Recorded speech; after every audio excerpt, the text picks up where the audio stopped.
This is just normal Nothing to worry airborne about. activity. Yeah. 5,000 they're not just drones. They're not like ones like... These are the size of aircraft. Yeah. 5,000 of them, and the White House says that's just normal. No, it isn't. No, it isn't. So we're doing that and a phone in afterwards. What do you think the drones are? There you go. 0344 499 1000. Let Petrie know what you think the drones are. It is a good story, that one, so stay tuned all the way to 1 a.m. You've been an amazing audience. I've been Kevin O'Sullivan. I'm going to be back on Friday. James Max tomorrow. You have been warned.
Across the UK, on DAB+, on YouTube, on the app, on your mobile, the home of common sense.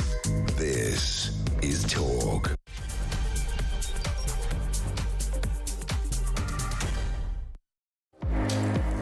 Hello there, and a good evening to you. It's Petrie here with you for the next 3 hours, and this is going to be a very different programme.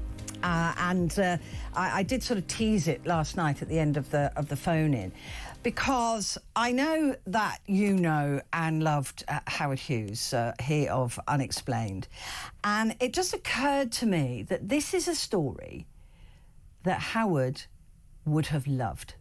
And this is a story that he would have been all over. So this is a sort of an homage, if you like, but mainly I just want to dedicate it to this wonderful man who was both a friend and a colleague, and just knowing with joy that he would have loved it.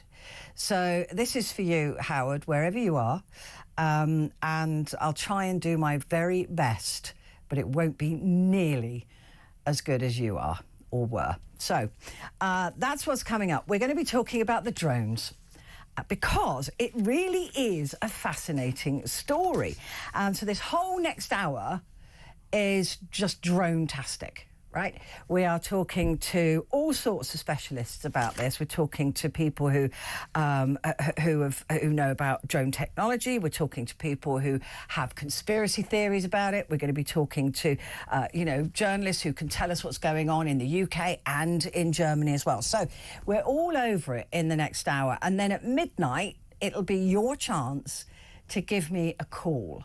So it'll be a full hour of what on earth or otherwise do we think is going on with the drones. So anybody who's ever had a theory or ever had a thought or even now is just thinking or after the next hour will have formed an opinion, give me a call. So this is my last show before Christmas. I'm back on, I think, the 30th. But this is my last show before Christmas, so I thought I'd do something completely different and we would have a bit of fun instead of doing what I normally do, which is the sort of serious news stuff. So that's what we're doing for the next 3 hours. Do give me a call. Jump in at any point. 0344 499 1000. And you can send me a message if you put the word talk and then text your message to 87222. What is going on with these drones? They've been spotted in Germany around an American air base called Ramstein that I happen to know quite well. They've been spotted in the UK around US air bases. They've been spotted, of course, in New Jersey, thousands of them, sightings.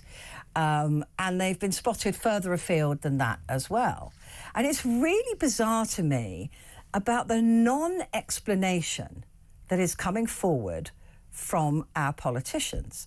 The idea that, look, it's definitely not alien, it's not something to worry about, but we're not going to tell you what it is. It's very odd. So if they were trying to keep it secret, then they've really catastrophically failed. So what is going on? What are we seeing? Is this earthbound? Are they part of a global conspiracy to make us scared and control us in some way, observe us? Or is it something else? Could it be alien? Or could it be Russian or Iranian? I see the other thing I'm confused about is the White House saying they don't have the right to shoot them down. That is bizarre because they shot down those blimps. Do you remember those Chinese blimps? So why can't they shoot them down? I don't know. If you're somebody who uses a drone for fun, give me a call as well. Because some of these drones, apparently, some people say they're as big as buses, but it is very difficult from a distance into the night sky really to judge how far away they are, and therefore to make a really good guess as to the size of them. But that's just me. I'm a cynic. Maybe I won't be by the end of this programme. That's down to you. Give me a call. 0344 499 1000. Well, she's definitely not alien, but together we are a bit strange. That's for absolute certain. Claire Muldoon is here to go through the papers for tomorrow. She's going to be here at 11 o'clock until 12 o'clock. Michael B will be chatting to us later. He is a CEO at an organisation called Terror Talk. And he's a drone pilot and investigator. Andy Lound, our space expert, will be talking us through the drone technology. James Worley will be talking to us about the drones spotted in the UK and Germany. But before that, I'm really excited about this. Alejandro Rojas, who is the host of Open Minds, UFO News, and a consultant for Enigma Labs, joins me now. Well, this unusual drone activity has been puzzling many over the past few weeks on both sides of the Atlantic. In New Jersey, a police officer was so shocked by what was spotted, he called the emergency services. Then a woman said she spotted 50 drones the size of cars flying in abnormal patterns over the ocean. Since mid-November, many have been reporting similar unusual sightings near major US infrastructures or military bases. Authorities in the States have stressed there's no danger to the public. But they won't tell us what is going on. Alejandro, thank you very much indeed for joining me. We are, on this side of the Atlantic, really fascinated by this, as I'm sure you guys are over there. Just if you can just give us a broad overview of the number of these sightings and since when they've been happening. Yeah, they started in about late November, which is about the period of time that allegedly, you know, the drone incursions happened in the U.S. bases there in the U.K. And that's when the public really seemed to get into this and start reporting them. We've gotten hundreds of reports from the New Jersey area. We actually have an app you can download on the iOS. You can get it there in the UK too, because we get a lot of UK reports where we take in these reports and we've been sharing them. And of course, we've been super busy taking in these reports and sharing what we've been receiving to the media. But we are seeing a lot of drones and airplanes. And I think that there's a little bit of confusion when it comes to the US in that people are just like taking videos of drones and submitting them and thinking, oh, there's a big deal here.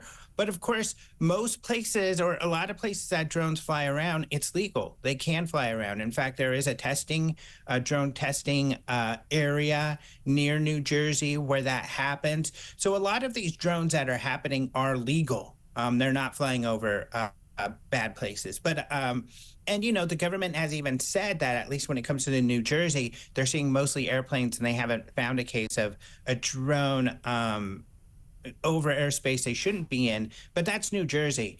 They have said, of course, as you mentioned, in these UK bases, and this is a bigger concern in this base now in Germany and some military bases here in the US, that there are drones flying over these bases and we don't know what they are. And I think that's what's triggered this public fascination, coupled with, like you said, no official answers. And that's what's so weird. It feels as though we aren't being told everything, but we're not being told much.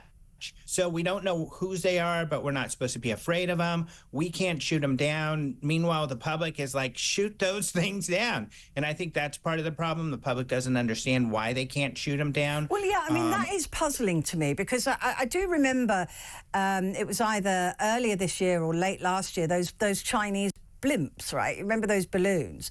And they Yes. were, nobody thought twice about shooting them down or following them and knowing what they were. So why can't the FBI or the military shoot these things down? That's puzzling to me.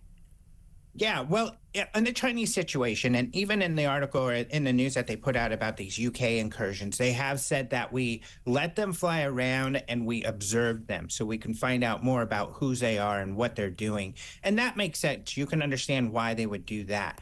But when there's so many of them, what takes them so long? And it doesn't seem like after they figure out whose they are or what they're doing, they shoot them down.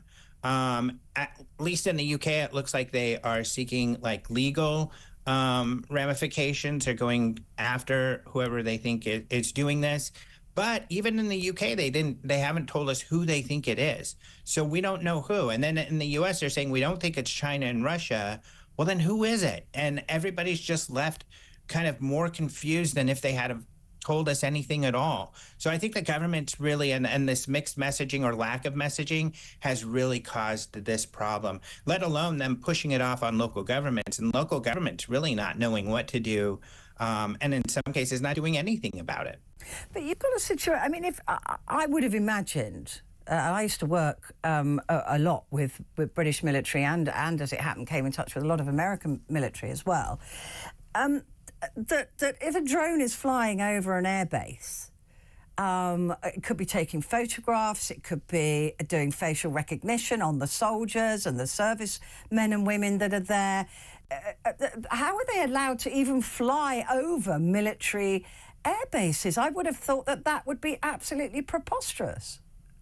And I think that's the same questions a lot of Americans have, is that they feel the same way that you are. How can we allow these drones to go over our secure military airspace? Why would we allow that? But the military is like, oh, no big deal. We let them fly around and then we'll figure out who they are, but they're nothing to be concerned about.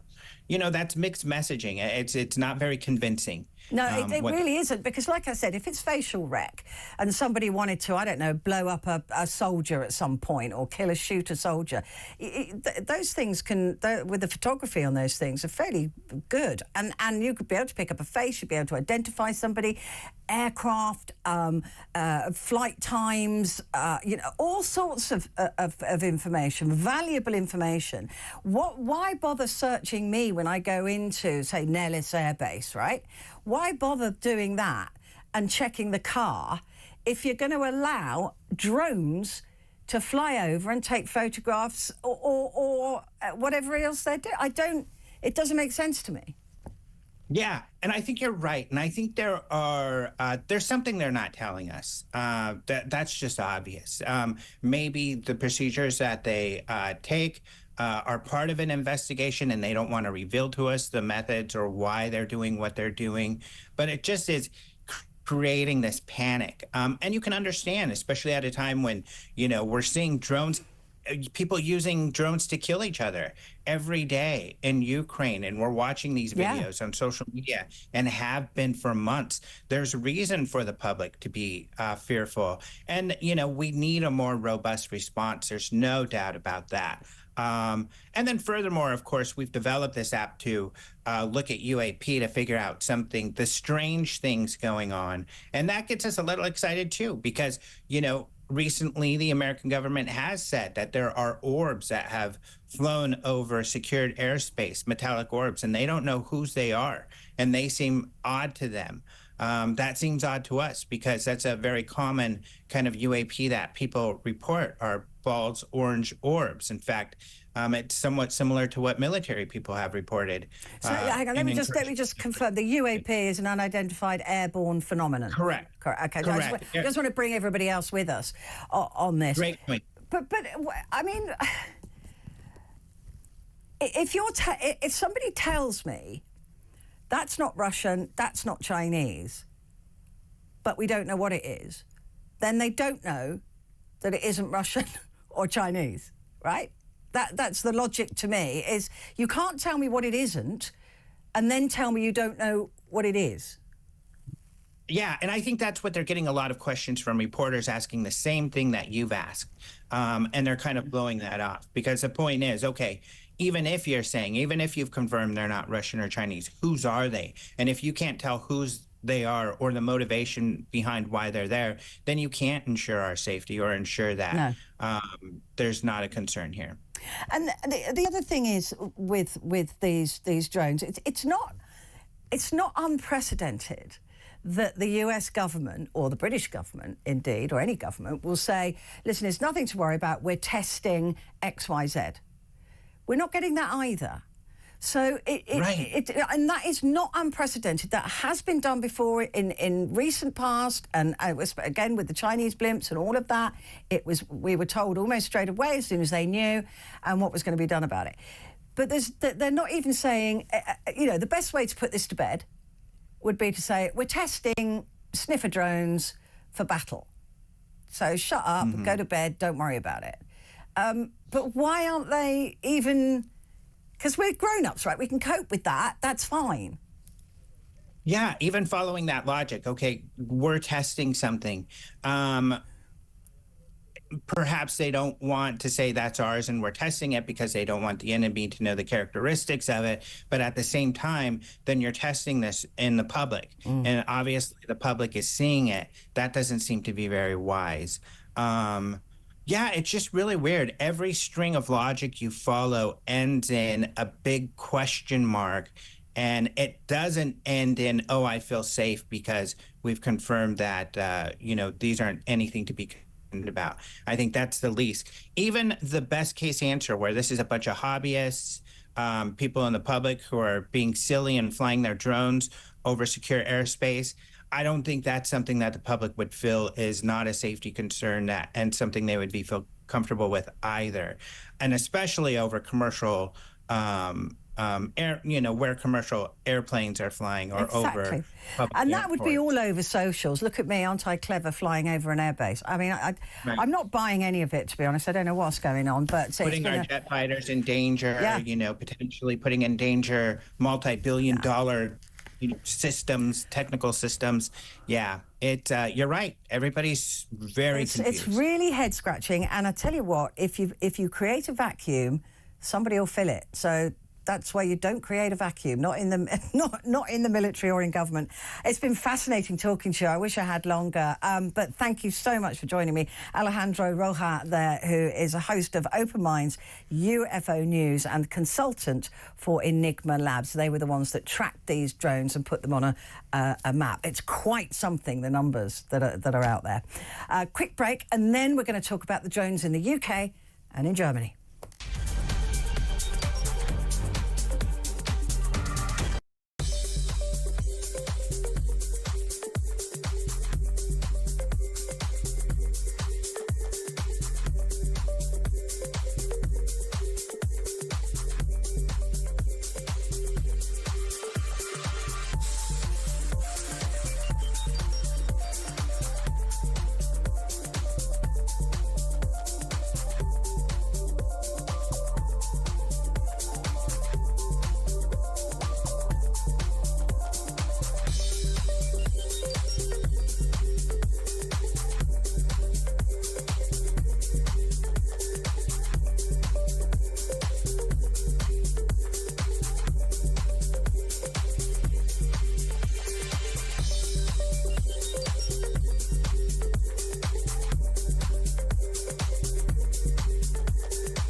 Across the UK, on DAB+, on YouTube, on the app, on your mobile, the home of common sense.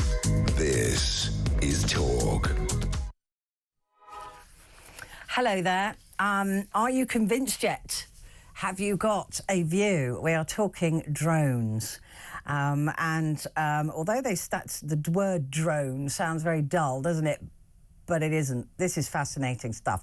These are the drones that have been spotted over the US, mostly in New Jersey, but in other places too, over US bases in the UK, and now in Germany at Ramstein, which is a huge place, right? It's a huge, I've been there several times. So it used to be anyway, massive, thousands of Americans there. So they're flying over those things. But the US, the American military, saying they're not really troubled by it. Although the British, we've sent 60 soldiers out to try and find the people who are flying drones over the UK. So I don't know what's going on, but I'd love you to give me a call. 0344 499 1000. Do you have a theory? I don't right now. My mind is completely open. I'm a bit cynical. I don't think it's from out there. I think it's from Earth, but I don't know why. So give me a call or send me a message. Put the word talk and then your messages to 872 222. Well, joining us to talk about the drones spotted in the UK and Germany is James Worley, who's broadcast journalist and host of the Ultimate Road Trip podcast. Now, that would be the ultimate trip, wouldn't it, if it was an alien? James, good evening to you. Good evening, Petrie. Lovely to be back with you. It's fantastic to have you back. This is, I mean, look, this is a story that I'm doing in a sort of homage or dedicated to Howard Hughes, because he would have loved this. He would. He really would have loved this. Yeah. And that's why I decided to do a whole programme on it, really. But, James, what is going on in the UK and Germany? Fill us in with more detail. Well, it's been a couple of weeks now, Petrie, since some drones, shall we call them unmanned aerial systems or unmanned aerial vehicles, lots of different official names, but these drones were spotted over critical to the US Air Force, the bases in Suffolk, Lakenheath and RF Mildenhall, where, of course, they're thinking of bringing back nuclear weapons, US nuclear weapons. That's they were right. taken away, 15 years ago, maybe just over 15 years ago, and they're thinking of bringing them back to, to house them at those two big bases in East Anglia. And then there was RF Feltwell in Norfolk, RF Fairford in Gloucestershire, where they have the B-52s.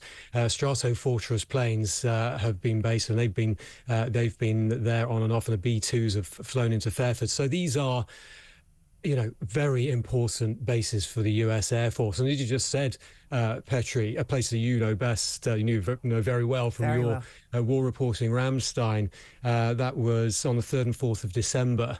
And of course, as you said, over 100,000 US Air Force personnel there, or US personnel. It's huge. I mean, you cannot unsee it. It's like going into an American town, a massive town. It's huge.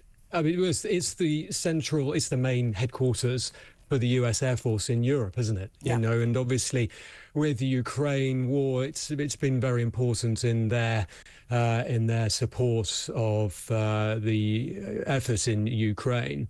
And of course, I've been like you. I've been fascinated by these videos on YouTube and across social media in the US. So I've seen a few pieces from the UK and the one spot in East Anglia. Not quite as impressive in terms of amounts of drones, but it's still, it's still worrying. As you said, they sent 60 troops there. The Times reported to track and to try and get a counter drone system to track and try and defeat some of these drones. But they don't know whether these guys are hobbyists, as Alejandro was saying. Are hobbyists behind it? Is it something more sinister? We just don't know at this stage. Just taking into account, like you said, Ramstein, which has got thousands of American personnel there. And a lot of the aircraft that would leave from there are carrying supplies. They're like the old Fat Alberts, those huge aircraft. Transport planes, yeah. Yeah, which will, you put stuff inside, loads of things and troops inside them and take off. They're operationally really quite sensitive, and because of what, not so much the aircraft, everybody knows the aircraft, but what they're putting on those aircraft, if it is personnel, if it is weaponry, anything like that, that is operationally really, really sensitive. I'm confused, having worked with these military organisations and knowing the security that is absolutely all over that, how drones are not being shot down, how they're not being stopped, why there isn't any anti-drone technology that bleeds the battery or breaks the signal, I don't know.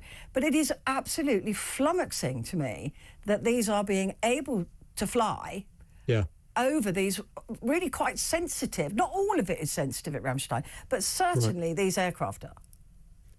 Yeah, it's technology nowadays. You can get a relatively simple drone with some brilliant camera technology on board, with zoom, digital zooms that can many multipliers of zoom available to the hobbyist and to the amateur drone operator, which you can buy them off Amazon.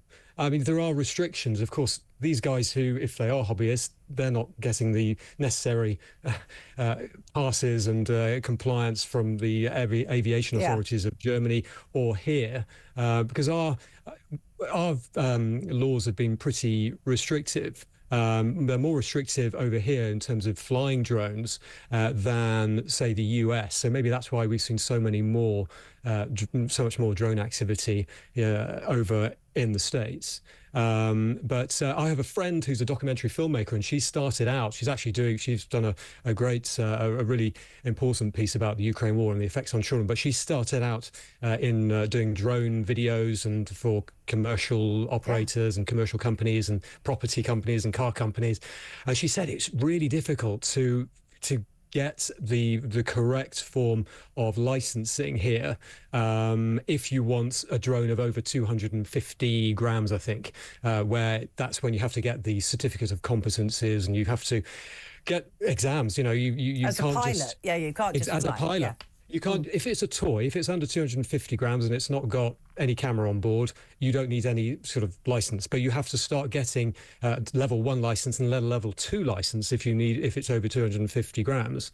And then the laws of flying drones is very restrictive. They try to fly across central London. Massively difficult to get the authorization. Obviously, no, you can't go anywhere near. I mean, even aircraft airports. can't. They have to go along the Thames.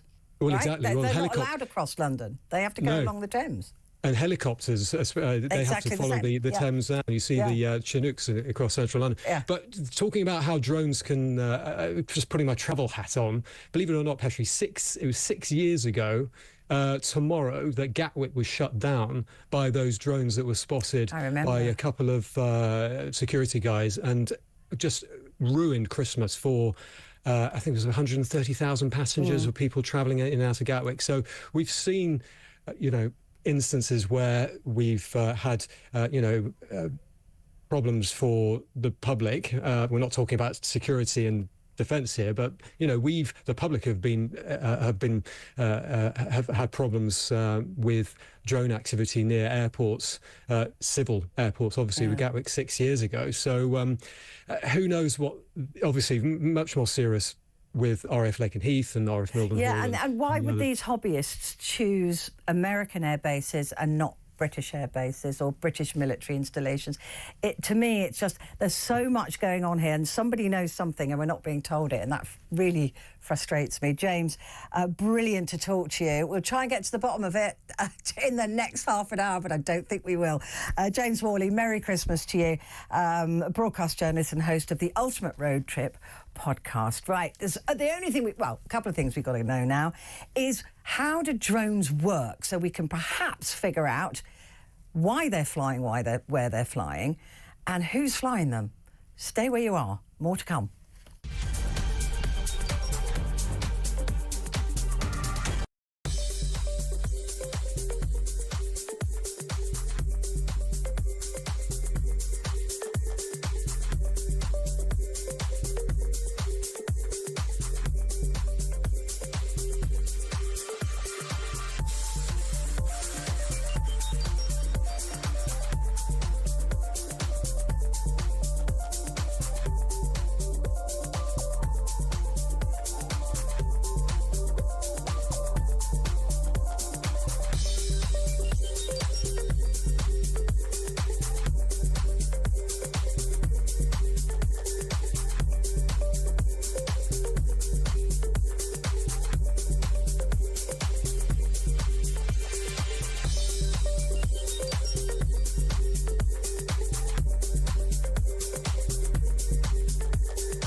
across the UK.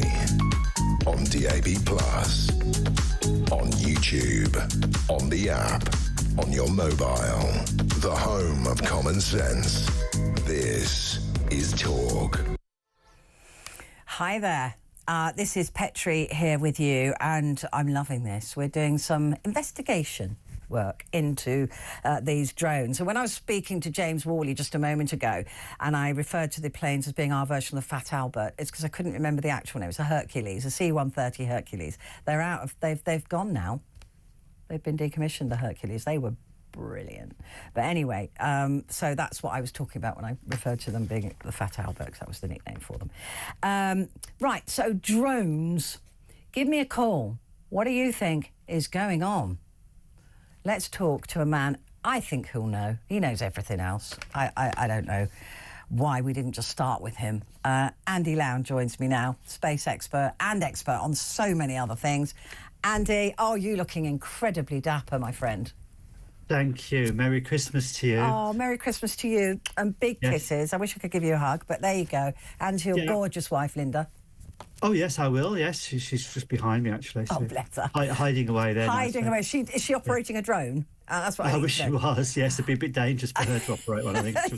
Let's talk about drone technology, because I think that to find out who's flying them, we need to understand how they fly and what sizes they can get up to. Because some people have been reporting drones as big as buses. Now, I know, and you know, that at night time it's very difficult to establish the size of something, because you can't measure distance in the way you can in the daylight. So maybe they're not as big as buses, but they're closer to you. But explain to me how something as big as a bus could operate as a drone, could it? Yeah, I mean, drones are quite interesting. They actually go back an awful long way in history. They're UAVs, unmanned aerial vehicles, pilotless aircraft, if you prefer. And in the early days, they were fixed wing with big, chunky engines on. Modern technology has changed all that. Microelectronics means that the control technology within it is really, really tiny, and that means it's very light. Little motors, which can operate the engines, are very, very tiny and very powerful. The power systems, batteries and things like that are very small now. So what you've ended with, you've got what used to be very large technology now put down into a small package. And the drone, therefore, can be operated remotely. Think of radio-controlled aeroplanes that people have. Does it have to be within sight, though? That's the regulation for operating them under civilian operation, yes. Now, this is where it becomes a bit ropey, because, of course, the very large ones, which people seem to be talking about, they're in more of the military grade, professional grade ones, and they can operate out of line of sight because you're using the instrumentation on board to actually guide you where you're going. And I think some of the footage I've noticed as well, they've got their flashing lights going on them. Well, they're the actual legal regulation navigation lights. Yeah, boats have to have them as well, don't they? The red and the blue. So you know which direction it's flying. If you're doing something surreptitiously, you would block those lights out so people couldn't see it. I think that's something that stands out quite neatly. So they're actually meeting the regulations under some law. But the drones can be in the palm of your hand, which you can have to play with and in fun, all the way up, usually to small aircraft size. So they can be actually quite large. And so they actually can be very large vehicles, usually with large propellers on them, rotor blades on them. Between 4 is the standard one, which you get for the ones that most people operate, but they can be all the way to up to 8 rotating blades on to an incredible amount of lift, and they can lift quite large payloads in some particular cases. And it depends what you want to do with it. The simple ones that the public often use have a fixed camera mounted underneath, but a 35mm camera can be fitted to the larger ones, or even a movie camera can be fitted underneath, or a whole host of scientific packages. So really, you've got a whole range of sizes depending on your application, and you can go online and buy them. Anything from about £100 for a decent one, all the way up to about 50 or 60,000 pounds. So some of the larger ones, the military ones, are obviously in the millions of pounds. So what is guiding them if they're out of sight? Well, they operate. Yeah, they operate via GPS systems. Okay. GPS satellites tell them. So the onboard computer tells the drone where it is, so it knows. It communicates that down to, if you're normal person, you're often using either a laptop or your mobile phone has the technology, really power to actually control it. And then on the screen that you have, you're seeing what the drone's camera can see. So you can use that so you know what it's looking at. But you can pre-program them, of course, to travel to a certain place, do a certain set of things, and then come back again. Let me give you a good example of that. If you look behind my head, you see a Christmas tree. Yeah. They're drones. They're all drones flying in formation, talking to each other to make patterns in the sky. Very common in Disney. Go to Disney, they do this every night. You could have hundreds of drones, in theory it can be done to thousands of drones, flying in formation, communicating with each other, keeping themselves aligned, and you simply pre-program to actually do that. So therefore, to program a single drone with a specific mission to do wouldn't actually be that difficult to do. Because they're going to start using them to carry blood from one hospital rooftop to another in London across the river, a journey that would probably take 30 minutes. They can do in a couple of minutes. But look, okay, so we know that the smaller drones can be piloted by anybody. But when we're talking about those bigger drones, and a lot of the sightings they're saying in New Jersey are bigger drones. Can anybody pilot those, or do you need to have a license or a pilot license or something? The regulations are quite strict on all drones, interestingly enough. The Civil Aviation Authority in the UK are very strict. The Federal Aviation Authority in America are very strict on licensing. And it depends. The general drones you operate here aren't supposed to fly higher than 200 feet in a built-up area, 400 feet in an unbuilt-up area. If you want to go beyond that, then your licensing has to be arranged, and that's really quite important. And they must have all their navigation lights on so they can be identified, and they must obviously be easily identifiable who the operator is. And do you have to register a flight plan? You have to. This is the interesting thing about it. People generally operate them without registering flight plans. But if you're using a large drone, for instance, over 1,000 feet, you are supposed to tell people what you're doing, because it can be spotted, because it could interrupt with flight paths, things like that. And if you get over to a certain height, usually if you're traveling then over 2,000 feet, you start to be picked up by radars. Air traffic control radars could actually pick you up. Wow. Certainly where I live around here, we have a 2,000 feet flight limit for things like model rockets or model aircraft, because there's a flight path. And that would interfere with the equipment, because they'd be looking at what's this sticking in the way, which would be a problem. So there are very strict regulations in certain parts. You're not allowed to fly near airports, full stop. That's a no-no. You're not allowed to come military bases. You're not allowed to fly aircraft around there. And that's always been the case anyway for any type of aircraft. So there are very strict rules. And when you actually have your drone and operating it, there's actually built-in safeguards within it, because you operate from software on the cloud. When you link online to get the actual thing to fly, it's actually being talked to, and if you try to go above a certain height, it refuses to do it and can actually bring itself back down to the ground. You can override this software, which you have to know what you're doing, but you can actually override it. And if you're using for the very big ones are used by people like the BBC, for instance. Then they're doing animal programs and for scientific institutes. So they are legally available to be used, but you do need to actually tell the authorities what you're doing and why you're doing with it. At night it becomes more difficult, of course, because nobody often can see what's going on. All they can see is the flashing lights in the area. And a lot of companies have started to use them now. DHL, people like that, and other parcel companies are looking at using deliveries for these, for instance, like that. Amazon are looking at using them for deliveries of items. Let's just quickly look, though, if we can. We've got to be very quick. But they are flying over military air bases, and that is, to me, is really strange. And they're saying that they can't shoot them down. Why can't they shoot them down? I think they could. I think we could be seeing. I mean, I'm just throwing this into the mix now for you all, which I would have done with the wonderful Howard Hughes. We could be seeing air defence drones here on the air bases themselves. They could be there defending the airbase and flying around. But why wouldn't they say that? Why send 60 British military personnel to go and find them? That's something you certainly wouldn't want to give away to an enemy. It's the same with the Ukraine war at the moment.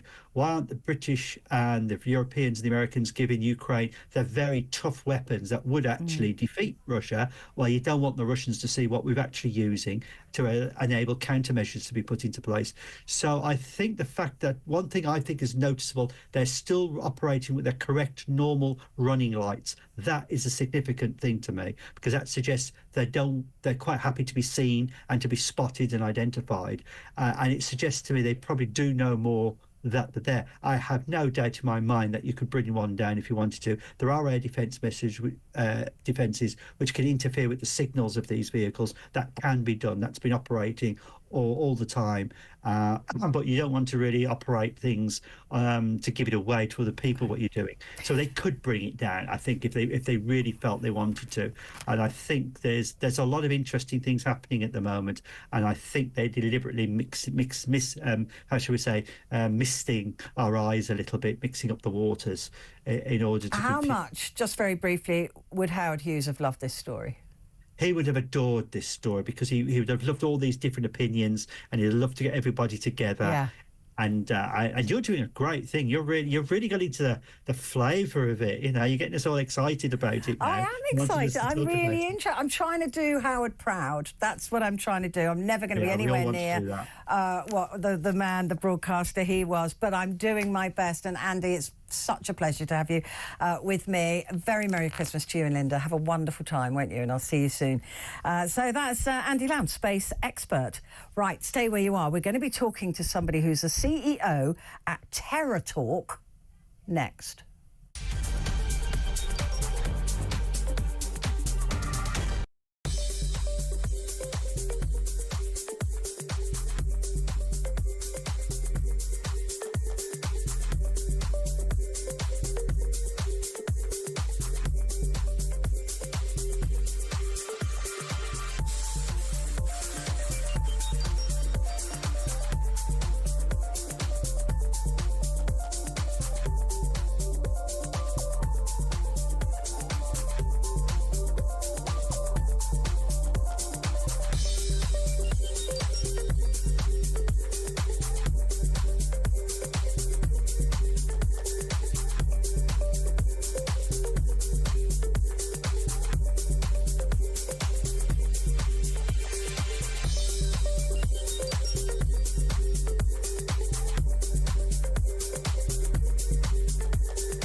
Across the UK, on DAB+, on YouTube, on the app, on your mobile, the home of common sense. This is Talk. Hello there, and a very good evening to you. So this show is dedicated to the fantastic and fabulous and much loved Howard Hughes. And the reason it's dedicated to him is because he would have loved this story, and he would have had you all talking about it. So I'm doing my very best to pay homage to the wonderful Howard Hughes, who was not just a brilliant broadcaster, but also, I'm going to get a bit emotional, also a lovely, beautiful man. So Howard Hughes, this programme is for you wherever you are, and it is unexplained. I hope you're enjoying it, and I hope I do you proud. So this is for Howard, and we'll be talking about the drones at midnight. So give me a call. What do you think's going on? 0344 499 1000. Right, let's talk to Michael B now. Now, Michael B is a CEO at Terra Talk, and he's also a drone pilot and an investigator. And when I saw his credentials, I said to my producer, this is the man that we need. And he has been brilliant, and he's joining us now. Michael, a very good, I don't know what time of day it is for you, but a very good evening. I'm so thrilled you're here. Thank you. It's about 5:45 p.m. Okay, not too bad then. But No, seriously, Gabriella will tell you, I just went, this is the guy. This is our guy. So you were piloting your own... Tell me your story. You were piloting your own drone. Tell me what happened. What actually happened was I live less than a quarter mile away from Picatinny Arsenal. It's a military base. I had been looking on my phone. I had been seeing all the videos of these unidentified drones. Okay, so I walked out onto my balcony and I looked. I live on a kind of a hill. I could see straight over the airspace, and I could see drones. And they were just kind of hovering, going back and forth. They would leave for a little bit and go in a direction of an airport that we have this way. Then they would be gone for an hour. Then they would come back. So I said, okay, this is what I do. I took the drone. Now I have a small recreational drone. I still need clearance to get that drone in the air, as some of your previous guests have mentioned. Yeah. And I went outside, I put the drone up, started heading towards what I had seen in the air. Not even a minute into my flight, 2-3 minutes, drone stopped, my controller flashed, lost satellite connection. Drone spun out and started to go down. I could actually see it in the air going, and I had to actually go fetch it. I actually have it here, broken wings and everything. But this small drone can get 3,000 feet into the air. Anything higher than that is going to get taken away by, air currents.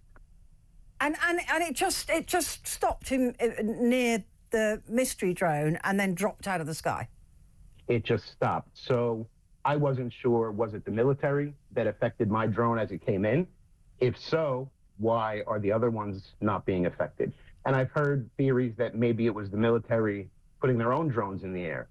Number one, I don't know about that. I've never seen a drone here. I've been here for over 5 years. I've never seen a drone in the air. But why would they leave for an hour, go somewhere completely different, and then come back? And like you said, it affected your drone, so it was personal, if you like, but the other drones around it were not affected. Just hanging out up there. What look, you look into all of this stuff. This is your bag. What do you think is going on? So what we honestly think, first of all, we have to explain that the drones that we're seeing do not look like mine, do not look like some of the ones that your guests have described with the propellers. Mm-hmm. They look like small airplanes.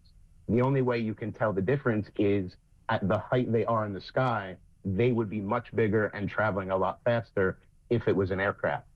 The other thing is we have access to flight radar. They have an augmented reality app that you can aim in the sky, and it will tell you on your camera what that plane is, its registration, and where it's going. None of the ones that we follow have that. We put the thing, and it's just, we see the drone, we see the plane, nothing. So we try to go up and we go after them.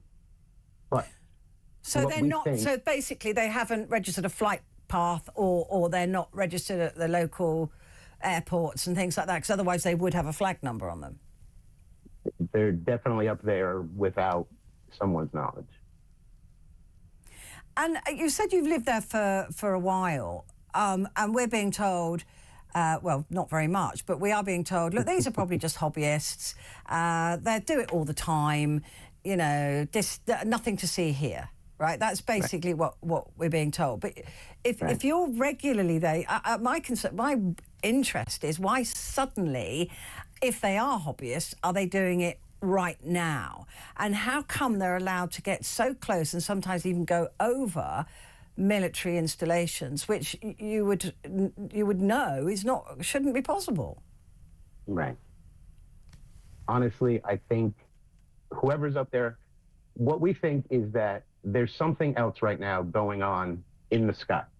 And these drones are probably government drones, and they're looking, searching, they're doing something, but whatever it is, they're not going to tell us because they think we can't handle it. If you look online, there are other orbs and things that people are recording in the sky, and it could be that they're investigating them without telling us. But I mean, my guess is as good as any of the other ones because we don't know. It does seem very odd, doesn't it? That when they seem to be willing to allow this vacuum. So whatever it is my guess is worse than the vacuum and people filling it. It's building momentum by the day. Okay, so I read something as well about hazmat suits. Did I read that? Was that in New Jersey that people were going and examining something where the drones had gone across? Maybe it was a bit further into the US, and the people who were sent to do that were wearing hazmat suits. Have you heard this? I've seen some videos of that. Again, no one identified that drone, and since the reports of these things came out, everyone who has a drone is up in the sky now looking to see if they can find something. So what's happening is some of these drones are going down. The local law enforcement, they don't know that it's someone else's drone. They're taking all the precautions. I think that's what we're seeing. It goes online. Somebody puts a little, say, yo, this is my friend's, and it just takes off from there. But I think some of the pictures we're seeing are just precautions. And what about the statement that then, that they're not able to shoot them down? That makes no sense. I was saying earlier on that the Chinese blimps that were up doing some spying in recent times, there was no problem with telling us what they were, or telling you guys. I mean, I say us. I'm not American, but we're connected, aren't we? Come on. Of course. That it was, and they said what it was, and they took them down. This is what again is confusing to me. If there's a drone flying across, let's say, Ramstein Air Base, an air base I know well, shoot it down. It's able to film stuff that it shouldn't be seeing. Why can't they? I don't understand that. It's not that they can't, they don't want to. And that's part of why we're so confused. Not even confused, we're interested as, why are they there? Why aren't you taking them down? It's not hard to take down a drone. Fly another drone into it, which is maybe what I tried to do. Yeah. I won't say that.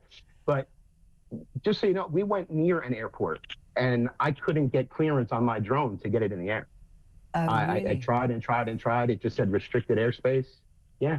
So we had to go all the way down, and we had an unidentified drone in the air that wasn't coming up on the flight radar, but it was in the space that I wasn't allowed to be in. So they've got... And that just doesn't make sense. They've got to be military then. It's got to be something to do with US military. But again, I'm confused because in the UK, the drones that have been flying over the American air bases in the UK, our military sent 60 soldiers. 60. I think we've only got about 100 in total at the moment. They sent 60 soldiers to go and find out what these were and who was flying them. If that was the Americans flying them, then surely they would have told the MOD. Right. What you don't understand about the U.S. is they don't tell us things. Yeah. That's just how it works here. They give us bits and pieces, we try to fill in the rest, and then at the end they give us a story of what it was and don't worry about it and let's move on. But that's why I'm out there. Yeah, I think exactly, because the FBI are saying they can't shoot them down, and there's, they don't know what they know who they aren't. But in order to know who they aren't, you need to know who they are. Exactly. I wish I had more answers for you. What are the other theories that you've heard? The other, people coming up with explanations, if you like, in the US. Are there some pretty wild ones? Oh, there's some good ones. One of the most talked about ones now is that they're military drones and they're looking for some type of radioactive material that was lost from a port. That's what's circulating now. But if you go down the rabbit hole deep enough, this is aliens and it's hiding aliens and it's first contact, and it like I said, it builds momentum every day and the stories get crazier and crazier. And that's another thing that I don't get is why they wouldn't want to shut that down. Why they wouldn't want to fill that void with actual information and just say, listen, guys, this is what it is. It's really very boring. They've done it before. It's not unprecedented, right? Usually, they'll tell us something beforehand. We were going to have 2 moons. They told us, oh, we're going to have 2 moons. Everybody looked in the sky. Oh, look, there's a dot. And we went about our lives. Yeah. There's going to be drones overhead doing some surveys for, okay, we would have looked, people would have taken videos of the drones. We would have had fun with it, and we would have moved on. Do you think we'll ever know? Will we be told? 20 years from now. 20 years, I can't keep... That's how long it takes for them. That's how long it takes for them to tell us the truth. Well, I mean, Trump will find out, surely. He'll tell us, won't he? We hope so. We hope so. Because they're flying over his golf course. The golf course isn't far from here in the other direction. Another reason I sent the drone up, I mean, we got to protect the guy, right? Wow. Fascinating to talk to you. Thank you so much for joining me, this sort of random TV and radio host in the UK. It's been a real pleasure. Thank you. Michael B, CEO at TerraTalk, a drone pilot and investigator. So what do you think? Come on. Give me a call. Send me a message. Do you think this is something to be concerned about, or just simply just military stuff? Stay where you are, because coming up, Claire Muldoon.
Across the UK, on DAB+, on YouTube, on the app, on your mobile, the home of common sense.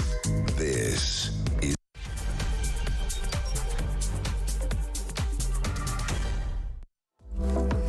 Well, hello. It is great to have your company. And coming up in this hour, it's Muldoon time. I think it's best that I'm in your company than anyone else at the moment. No, I'm really happy with that. Yeah. I'm very happy with that. Tell your blooming face then. Anthony's not happy about it, because Anthony wanted to go to bed.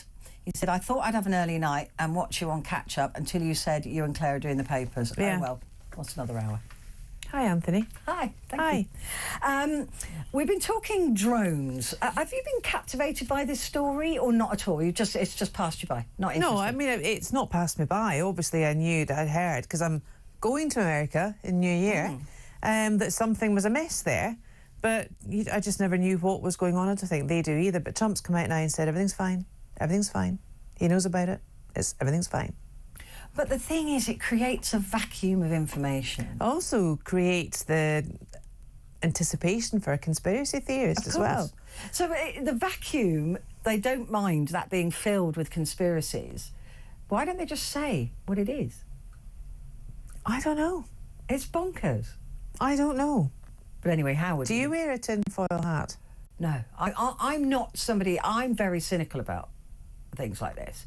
But I do find this really interesting. I do find it interesting that if they are military, why they don't just say it's military. And if they're not military, how they're able to fly over military installations. Yeah. That's what interests me. I think it's very scary, actually, to be honest with you. Do you? I think drones are. I think they can be used more than They can be used to H6. watch us, yeah. H6, the Chinese spy, alleged Chinese spy.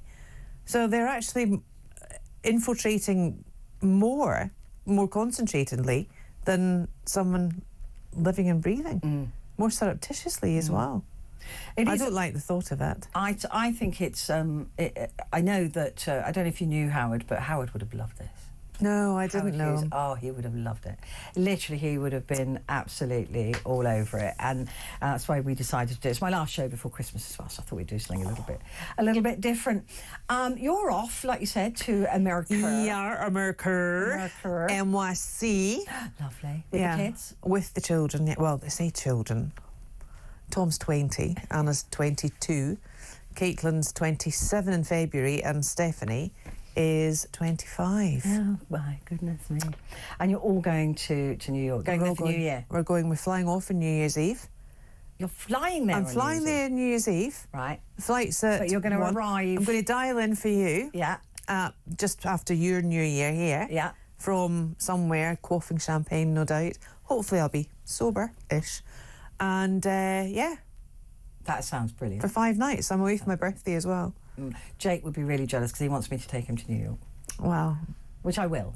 You see, I'm a better parent than you. You are definitely a better parent than me. Definitely, 100%. Yeah. Just try saying that. I would even... Try saying that to my boy's face and see how far that gets you. No, I think Jake would agree. No, he wouldn't. He would. Absolutely I saw him yesterday, Petrie. He would not agree. I'm going to video it. He adores me. He adores me. No. Are we going to get into a fight about who he adores more? But your son, yeah. Right, I'll call him. You call him. Right, I'll text him. You call young Barnes and yeah. If he comes back and says Claire, I'll just cry. Anyway, let's have a look at Thursday's papers. The Times. UK soldiers poised to train troops in Ukraine. We must work with Kyiv, says the Defence Secretary. John Healey said Britain needs to make the training better fit for what the Ukrainians need. Well, they haven't got long because Trump's coming into power in January the 20th, and they're going to be... I don't want my soldiers anywhere near the Ukraine. I really don't. And I don't want the UK they're only going to be training them. They're not going to be boots on the ground in Russia. I don't care. I don't care. Right. It's a proxy war. Oh, well, we know it is anyway. But this is a bit preemptive. We haven't got a lot of soldiers as well. I know. What we're going to do. I know. And we're going to lose 20,000 more, apparently. Send in the drones. Yeah, send in the drones. There should be a song about that, shouldn't there? Bring in the clowns. That was what was going through my mind. You read my mind. I was there because as a witch. Let's have a look at the top story here, though. Britain has become the Western capital for Sharia courts. 84 of them or something there are. Through which men are able to end their marriage by saying divorce 3 times. I thought that Sharia courts were only advisory in this country. I didn't think they'd any legally binding. Yeah. Do you know who it was that actually said that they should be? Rowan Williams, when he was head of the Church of England. He said they should be legally binding. Yep, he did. He said there was a footprint. Those courts that take rights away from women. Exactly. I'm not surprised. Christians don't particularly like women either. Right, I like women. Yeah. Not in the biblical sense. An investigation by the Times also discovered that polygamy is so normalised that an app for Muslims in England and Wales to create Islamic wills has a drop-down menu for men to say how many wives they have between 1 and 4. And can I just tell you something else? That poor child that was murdered by her stepmother and father... The father had a son, And that young girl was told explicitly, you're not as important as your brother. Yeah. And in fact, the brother was encouraged to bully her. Yes. These courts also give daughters half as much inheritance as sons. I mean, if this is true... It is true. Then it is disgusting, because there should only be one law. There should only be one law for the country that you're living in. Yeah. And that country is the UK. Yeah. They should be bound by the legal statutes written in our... It's not a constitution that we have, but written in our laws, and therefore Muslims should adhere to that. When I go to Dubai, if it's Ramadan, there's no way me or anyone that I was with would eat in public, would drink in public, would do anything at all to offend the religion of that country. I agree. And it just is, it makes me incandescent with rage that it's not reciprocated when Muslims come to this country. Well, it does seem to be very odd, to say the least, and I don't know how they've got any legal standing. That's my concern, because I understood that this country was one of one law, and that we all were equal beneath it. So yeah, this is going to kick up some dust, isn't it? The problem is, though, Petrie, if it does kick up dust, which I think it should do, because it should be under the microscope, and people should be able to look at that lens through that microscope to see the audacity and to see the misogyny, to see the polygamy, to see the sin, to see which is illegal in this country. Yes, and to see the illegality of everything else and the absolute disharmony with which the Sharia law behaves and translates against women and towards women and against families. And I really wish that they would, but I'll tell you why it won't, because people will say it's Islamophobic and you will not be able to get through the far left or the left because of that. Well, I think you won't be able to get through Keir Starmer because of that, because he seems to relish this. Angela Rayner too. Division. Absolute we division. said that word at the same time. Yeah. They relish the division. That's what they relish. And I it's believe. so sad. It is. It's demonising people. It's demonising populations. It's demonising society. Many of the Muslims who do adhere to the British way of law, and that they do live under the British law, and they never would dream of going to a Sharia court. But then you've got those who are wedded to this sort of 7th to 13th century ruling. I would hasten to add that a lot of them might be converts as well, radicalised converts. It is often the way, isn't it? Often the way. You find as well with lots of religions, those who've come to it late are the most sort of, vocal and the most passionate. This is going to kick up some dust, and I hope it does. This should not be allowed. It should not. It is not welcome here. No. And it is. There should be no legal basis. If they want to play pantomime court, fine. And I'm probably offending people, and I don't care particularly. But because anybody who wants to bring Sharia law into this country can do one. So if they want to play that game, then let them play at it. Like I used to play at being a judge, or play at being a shopkeeper when I was a kid. But it shouldn't have any legal basis. None. I agree. Women should be able to leave the Sharia court and go to a British court and get what they deserve. Yeah.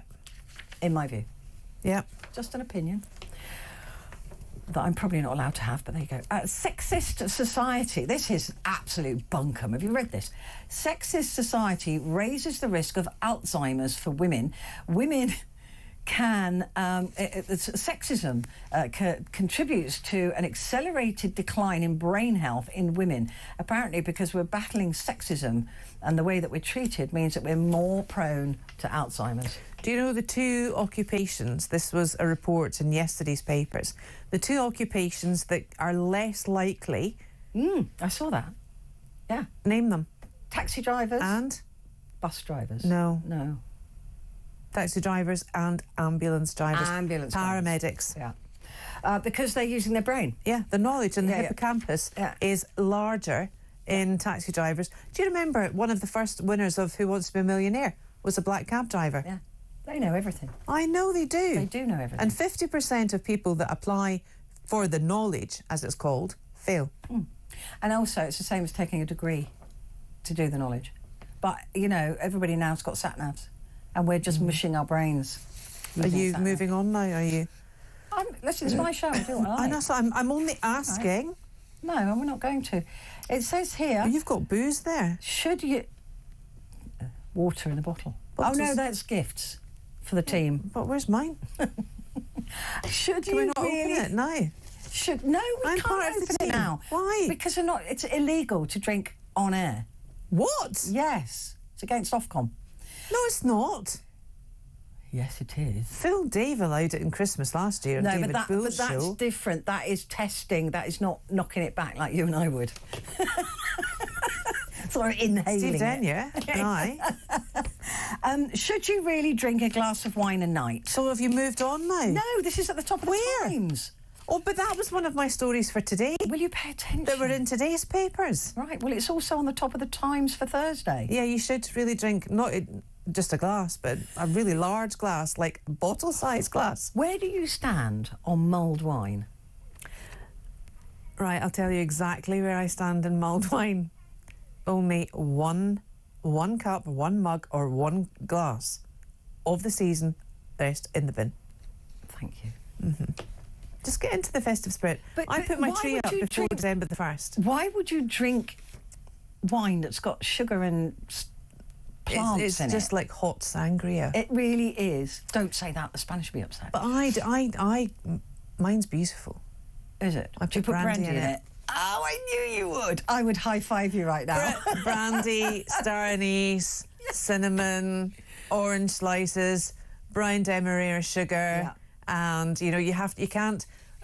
When I cook, I have everything on high. But you cook all the alcohol off, and then you add the brandy at the end. That's what I do. So that one, you just start it on a very low heat and just bring it up. Don't boil off the alcohol. No. Because I said put brandy in mulled wine. The other went, oh no, I'm not going to do that. I went, what's wrong with you? It's not mulled wine if it's not got brandy in it. Absolutely agree. See, we were separated at birth. Tell you what I don't like brandy in. What? Brandy butter or brandy cream. Oh, I like a bit of brandy cream. No. You've got to make your own, though. No. These are really good. I know. Right. No, life's too short. Right. Why do you do cranberry sauce? That's why I don't drink mulled wine, because life's too short. If I'm going to drink wine, it's going to be a Malbec, and it's going to be a lovely big glass. I make it with some really nice wine. I don't... It smells nice. It smells of Christmas, doesn't it? Yeah, but it gets you in the mood. It's either that or port when you're dressing the tree. Oh, I've got some nice white port. I love that with a tonic in the summer. Over ice, white port. Dura from Porto, and it's so nice. It's also great with cheese. Anyway, should we take a break? No. Well, we get to open that. We consider. No. Yes. Quick break. Back in a sec.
across the UK.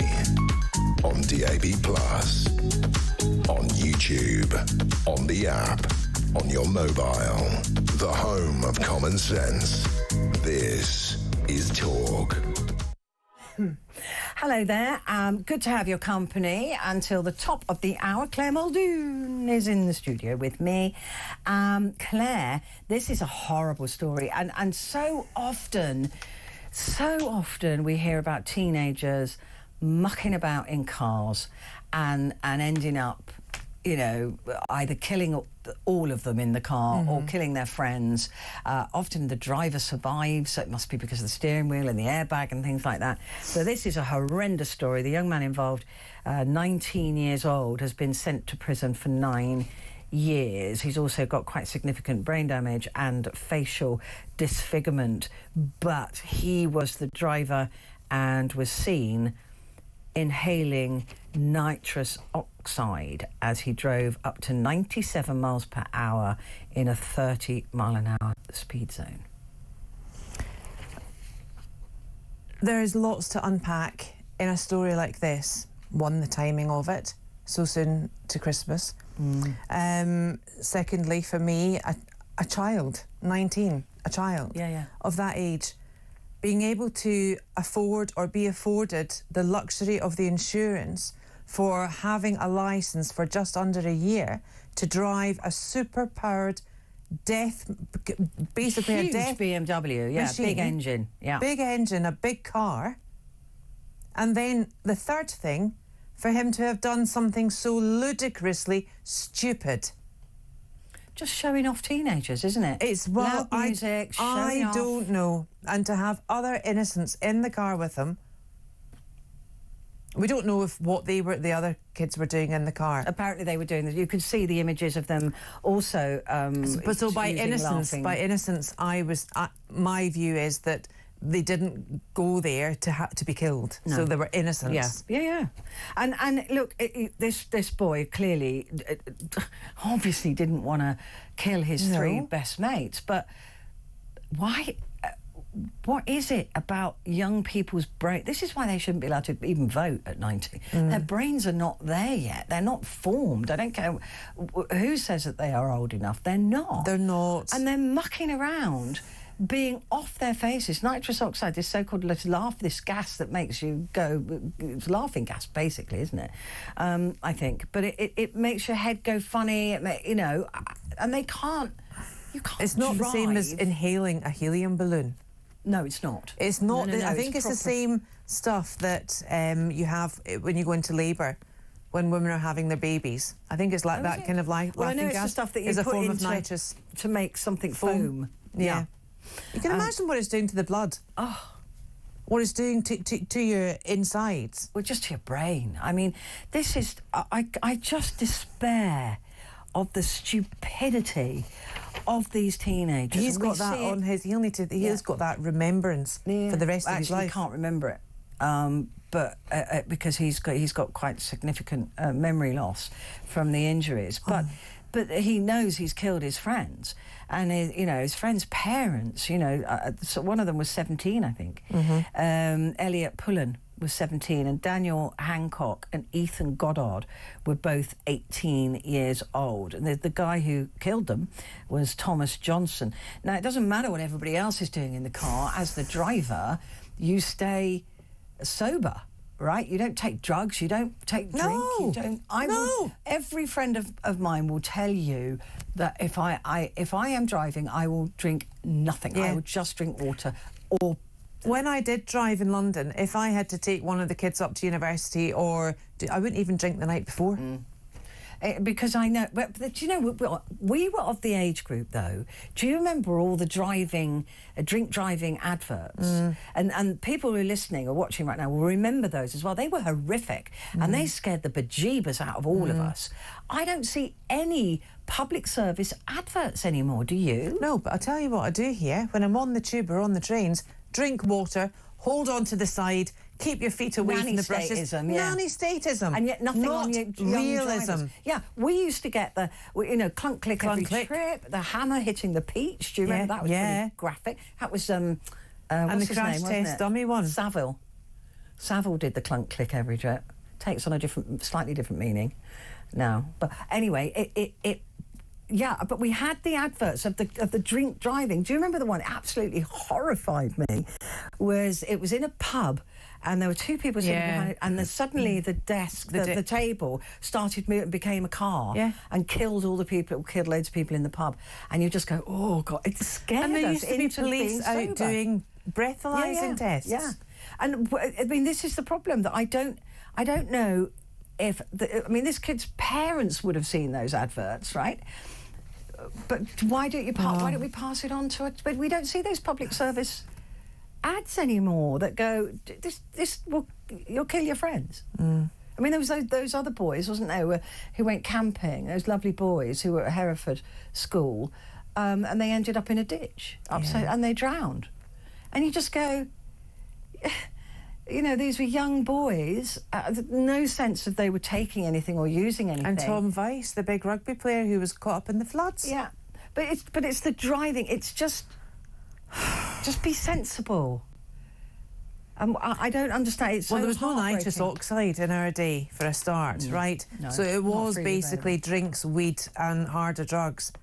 That you just knew, don't just stay away if you're driving at night or even the next day. Yeah, I was really, really lucky, because when my boy was this sort of age, none of his friends drove because they lived in London, right? There's literally no point at that age driving even now. In London, even now. So they would go, it was always the underground or the buses or whatever it was, or Shanks's pony even, but they would not be driving. But my sister, her daughter, they lived in the countryside. You know where she is, and she was terrified when my niece was at that age, and she kept saying, "Don't get into car with boys. Don't get into car with girls that are drinking," you know. And she actually got her to learn to drive very, very early, and bought her a car and a small little with a hairdryer, basically, and said to her, "You be the driver, because you I trust." Yeah. And that, but every night when she went out with her pals, it was like, because it was the countryside. And you can't get anywhere without a car. No. So even at 17, these young people. Well, I passed my test out in the countryside. I did too. When I was 17. I was in Banbury. And then ride a cock horse. Yeah, in fact, it was Gary. What's that? Paedophile. Gary Glitter. Yes, it was his cousin that taught me to drive. True. He comes from that area. But yeah, I mean, I learnt to drive in the countryside, but. The trouble is that's the only way you get to the pub. It's the only way you get back from the pub. You know, so these kids... we were more walkers and late-night bussers. And if we missed it, then... You missed it. You had to go and crash on somebody's sofa. Yeah. Yeah, that's what we did. That's what we did. And you couldn't even phone your pet, or you did reverse charge. Oh, well. Do you remember that? Will you accept charges? No. Not if it's you again. No. Right, The Independent is going big on a story that I covered last night. Fury of waspy women, as PM says, you knew about the pension. I don't like this Labour government, right? I don't like Keir Starmer, but they have a point. They did know. Well, I spoke to a few who said that they didn't get enough warning. Oh, come on! It's a big leap. Oh. When are you and I going to retire? Never. Exactly. It's going to be 71 retirement age by 2050. So that's The Independent. But also Grace Dent to replace Greg Wallace on MasterChef show. I'm not a fan of Grace Dent. Mind you, I'm not a fan of Greg Wallace either. Odd choice. Very odd choice. I mean, she's a food critic. Who never eats, clearly. She used to. She did something on Greg's as well. She's a strange bod. Maybe we'll warm up to her. Maybe. I just think it's an odd... of all the choices that might have been made, I suppose they wanted it to be a lay person in as much as not another chef. They've got a lady, they've got a woman of a certain age. That's true. Give them that. Yeah. I've never really warmed to her when she does that the critic stuff on MasterChef Professionals or whatever. But maybe they just haven't. She hasn't had the opportunity to show her personality. Maybe she is a good choice. I don't know. I don't know. But I don't watch it anyway. I watch the. I don't watch the celebrity or the layperson well, but I do watch the professionals. Oh right, yeah. There's 3. That's much better. Well, some of them they say they're professional. My goodness me. Not very. Oh, did you see in the papers the other day that frogs' legs are making a comeback to restaurants in... Are they? Yeah, they're walking back. Ribbit. Yeah, they're coming back. No beavers? No beavers. No beavers on the menu. And no squirrels, sadly. They've just taken down another string of... Oh, no. Yeah. Your lights. Yeah, they've taken down another string. Another bulb. Oh my goodness I've only got about a third of the lights left now. Oh, Petrie, that is shocking. It's so annoying. It's really bad. And I can see him. He sits on the roof of my studio at the back, looking at me and going... If he had 2 fingers, eh? Exactly that. Yeah. So yeah, I mean it's a disaster area out there at the moment. You sounded like Craig Revel Hall, where there's a and I had one of those awnings up as well over the barbecue area. Yeah. And they've chewed through the string on that as well, so that's now flopping across the window. Are you sure? Yeah, I'm sure it's them. Are you sure it's squirrels? Nothing else can get in the garden. Nothing can get that high up. I can't. Maybe it's a drone. Maybe it's a drone. It can't be. Honestly, it's driving me nuts. It's true. Don't let it drive you nuts. There'll be more of them. Otherwise, then. they'll eat those. They'll eat them as well. And come back for more. Time for a break. It's not, is it? Claire, are you going to crack that open now? No. She's so naughty. It's Petrie with you until the top of the hour.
Across the UK, on DAB+, on YouTube, on the app, on your mobile, the home of common sense.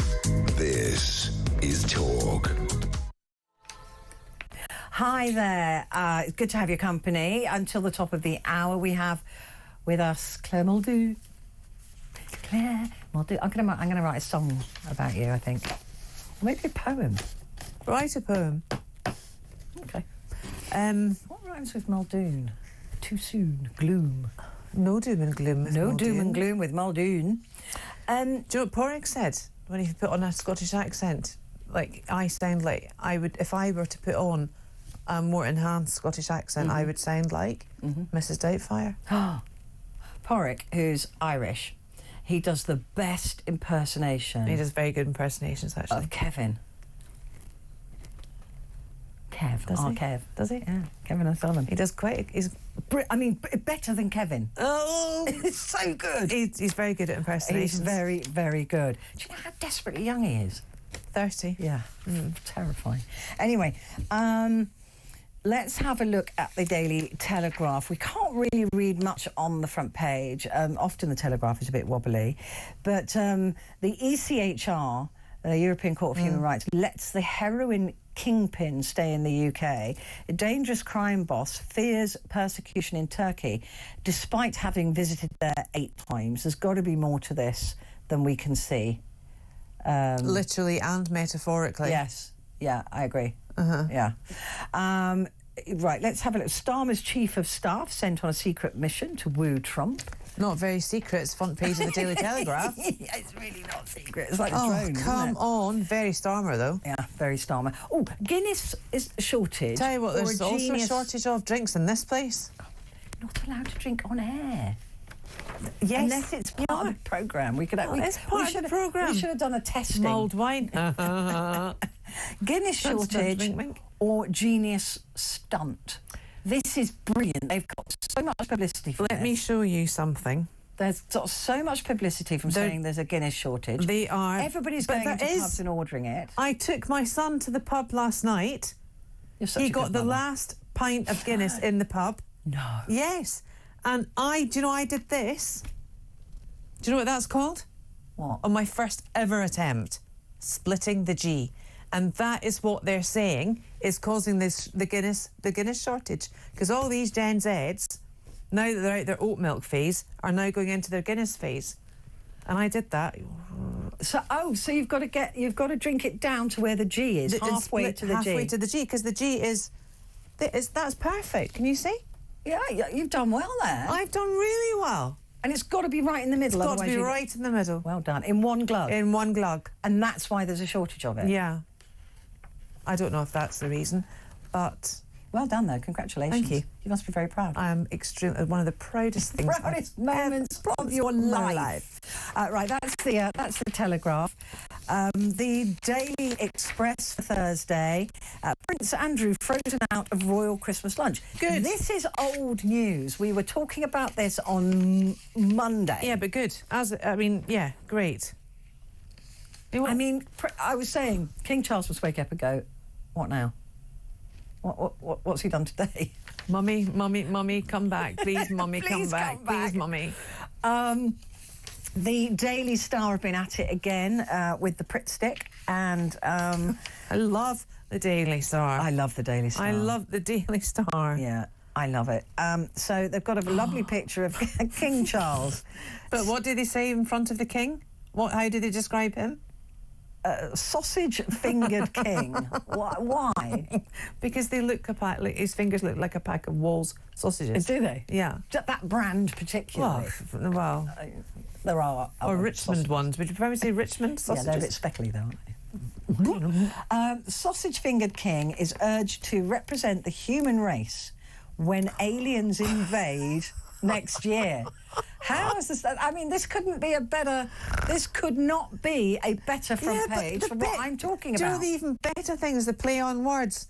Take one to your leader. I love that. I love it. Yeah, and then they've got aliens with crowns on. They've got Worf from Star. They've got him perched on top of a space. Yeah, he's perched. What are those things called? It used to be Sherbet Sweets. You know, the space. What are they called? Space Invaders. Spacecraft, but that type of spacecraft is... Flying saucers, Flying they were called. saucers, that's it. yes. And they've got lots of aliens around, and the king looks very pleased. I don't know how this is a scoop if the Star have got it right. Isn't it? I mean, what a scoop that aliens are invading next year. What's the Daily Star's thought for the day?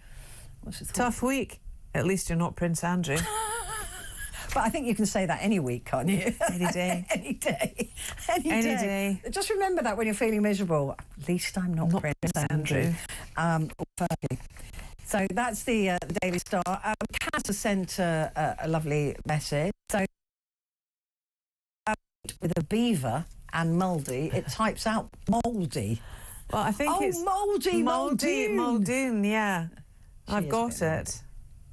It's a very cute beaver. It's not come out as mouldy. It's come out mouldy. No, but it types out mouldy. When she's typing it, it comes out as mouldy. Mouldy. Mouldy. Mouldy. Mouldy. It's a very attractive beaver. It's very nice. Jill says... Petrie, you can't say that. What? You can't say that on air without showing the visual of a beaver. Otherwise, people are going to think you're a bit of a perv. It's a very attractive beaver. The picture that's been done sent. it again. They sent us a picture Right, of the okay, beaver. okay, What else could it be? Okay, move on to the other one then. What else could it be? I mean, I unless don't- you've got a filthy mind. No. Which I don't have. I think you do I have. don't. I really do think, in fact, I know you have. Jill has said, Merry Christmas and a Happy New Year to you both. I hope you have a lovely break. So, Oh, thank you, Jill. very And sweet. you too. Yeah, and you. Right, 39. Let's... PM told to tighten the rules on party donations. Of course he is. Of course he over, is. Amid fears over Elon Musk giving, what, $100 million to...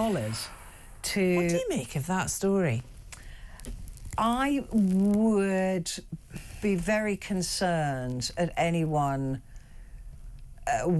wanting to buy favour in that way, with that larger sum. Beware of, you know, people who bear Caveat gifts. emptor. Yeah, beware of people who bear gifts. It's just a bit... look, I don't know how it... But he can't give it, can he? See, I think unless it's reform's from a UK company. I think reform's actually quite dangerous. I do. I'm not 100%. I mean, But also Musk is quite petty, apparently, and this is to do with him hating Keir Starmer. well, I think he's killed Twitter, X. Yeah. He's ruined it. Yeah. But listen, I mean, he will do what he wants to do. I have no doubt. But I'd be very, very concerned about that amount of money coming into this country to underpin a political party. Yeah, it is odd, I must say, but because this is not unusual in America, right? No, it's not. With lobbying, yeah, etc., and yeah. the way the funds are going for Yeah. donations. But it is, and also Reform is a company. It's registered as a company. I don't know what oversight there is in terms of donations into a company that is a political party as opposed to a political party, the way they're accounted for. But I would just beware of strangers bearing gifts, because what does Musk... He doesn't just give money away for nothing. It's not an altruistic. No. So what does he want for that money? Well, clearly control and Some power. control and power over the UK. I think it's more worrying the more you look into it. Actually, Facebook moderators are to sue over post-traumatic stress disorder. Severe PTSD. More than 140 Facebook content moderators have been diagnosed with severe post-traumatic stress due to the graphical social media content, including murders, suicide, and child sexual abuse and terrorism. I mean, they must get to see some pretty awful stuff. Oh, it's fair enough. This is from moderators have worked between an 8 and 10 hour days at a facility in Kenya for a company contracted by the social media firm, and were found to have PTSD. But if you're looking at all that stuff... The mass diagnosis have been made as part of a lawsuit being brought against Facebook's parent company, Meta. Oh, gosh, it's so awful.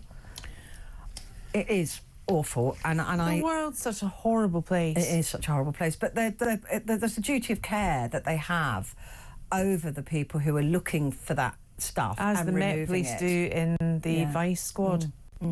I had to look at some images for a story one time, and I had to have the permission from two of my seniors, immediate senior, next senior, this is at ITN, and then a lawyer present with me when I looked at the images, and it was just, and I only had to look at two, and then that's all I need, thanks. But yeah, there was a big process. So if these people are not being protected, then they have every right to sue. Finally, from The Guardian, Thames Water, both you and I use water, not for drinking, obviously. But what is water, Pats? Thames Water are allowed to increase their bills by just over a third because they absolutely ripped us off. So we're going to have to pay a third more for our water. I thought that off what was spelt something else. Something else, so did I. Moving on, quick break. Before I'm dumped. Claire and I will be back in just a moment.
Across the UK, on DAB+, on YouTube, on the app, on your mobile, the home of common sense. This is Talk. Hi there, and thank you for your company. Claire Muldoon is with us, and we are going, well, I say going through the papers, more having a chat. And I wouldn't say we either, because I've actually done some work. You've done. I haven't. I don't do any work, of course. No, you just sit there and do talk, get your hair and makeup done, and yeah, I do.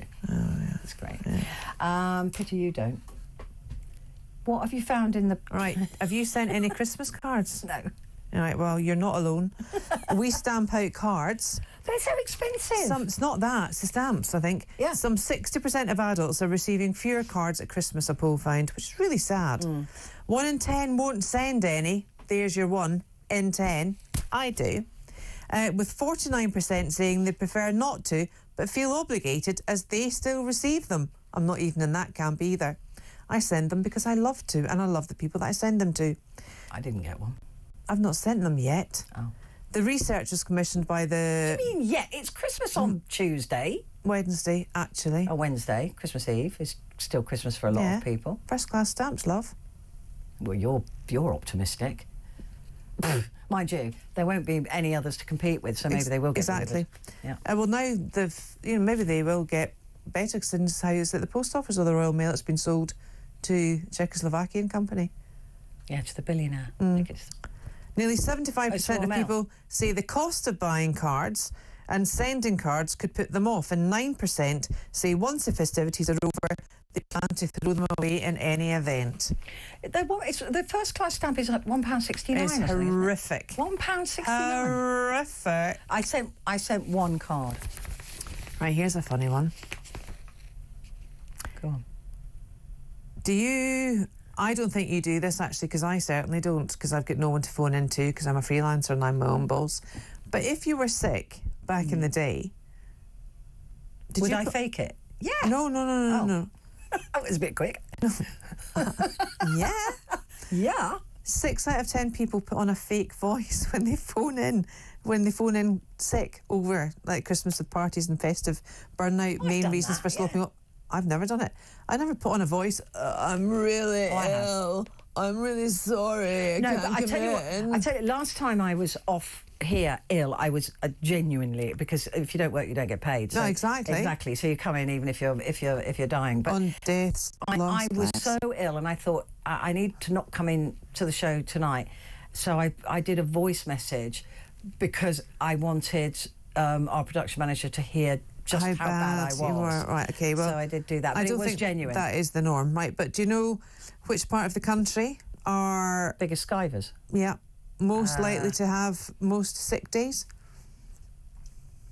I daren't say, because I'll get into trouble. I think... Manchester? No. Birmingham? No. What? They're cities. Country. Which part of the country? Yes, part of the country.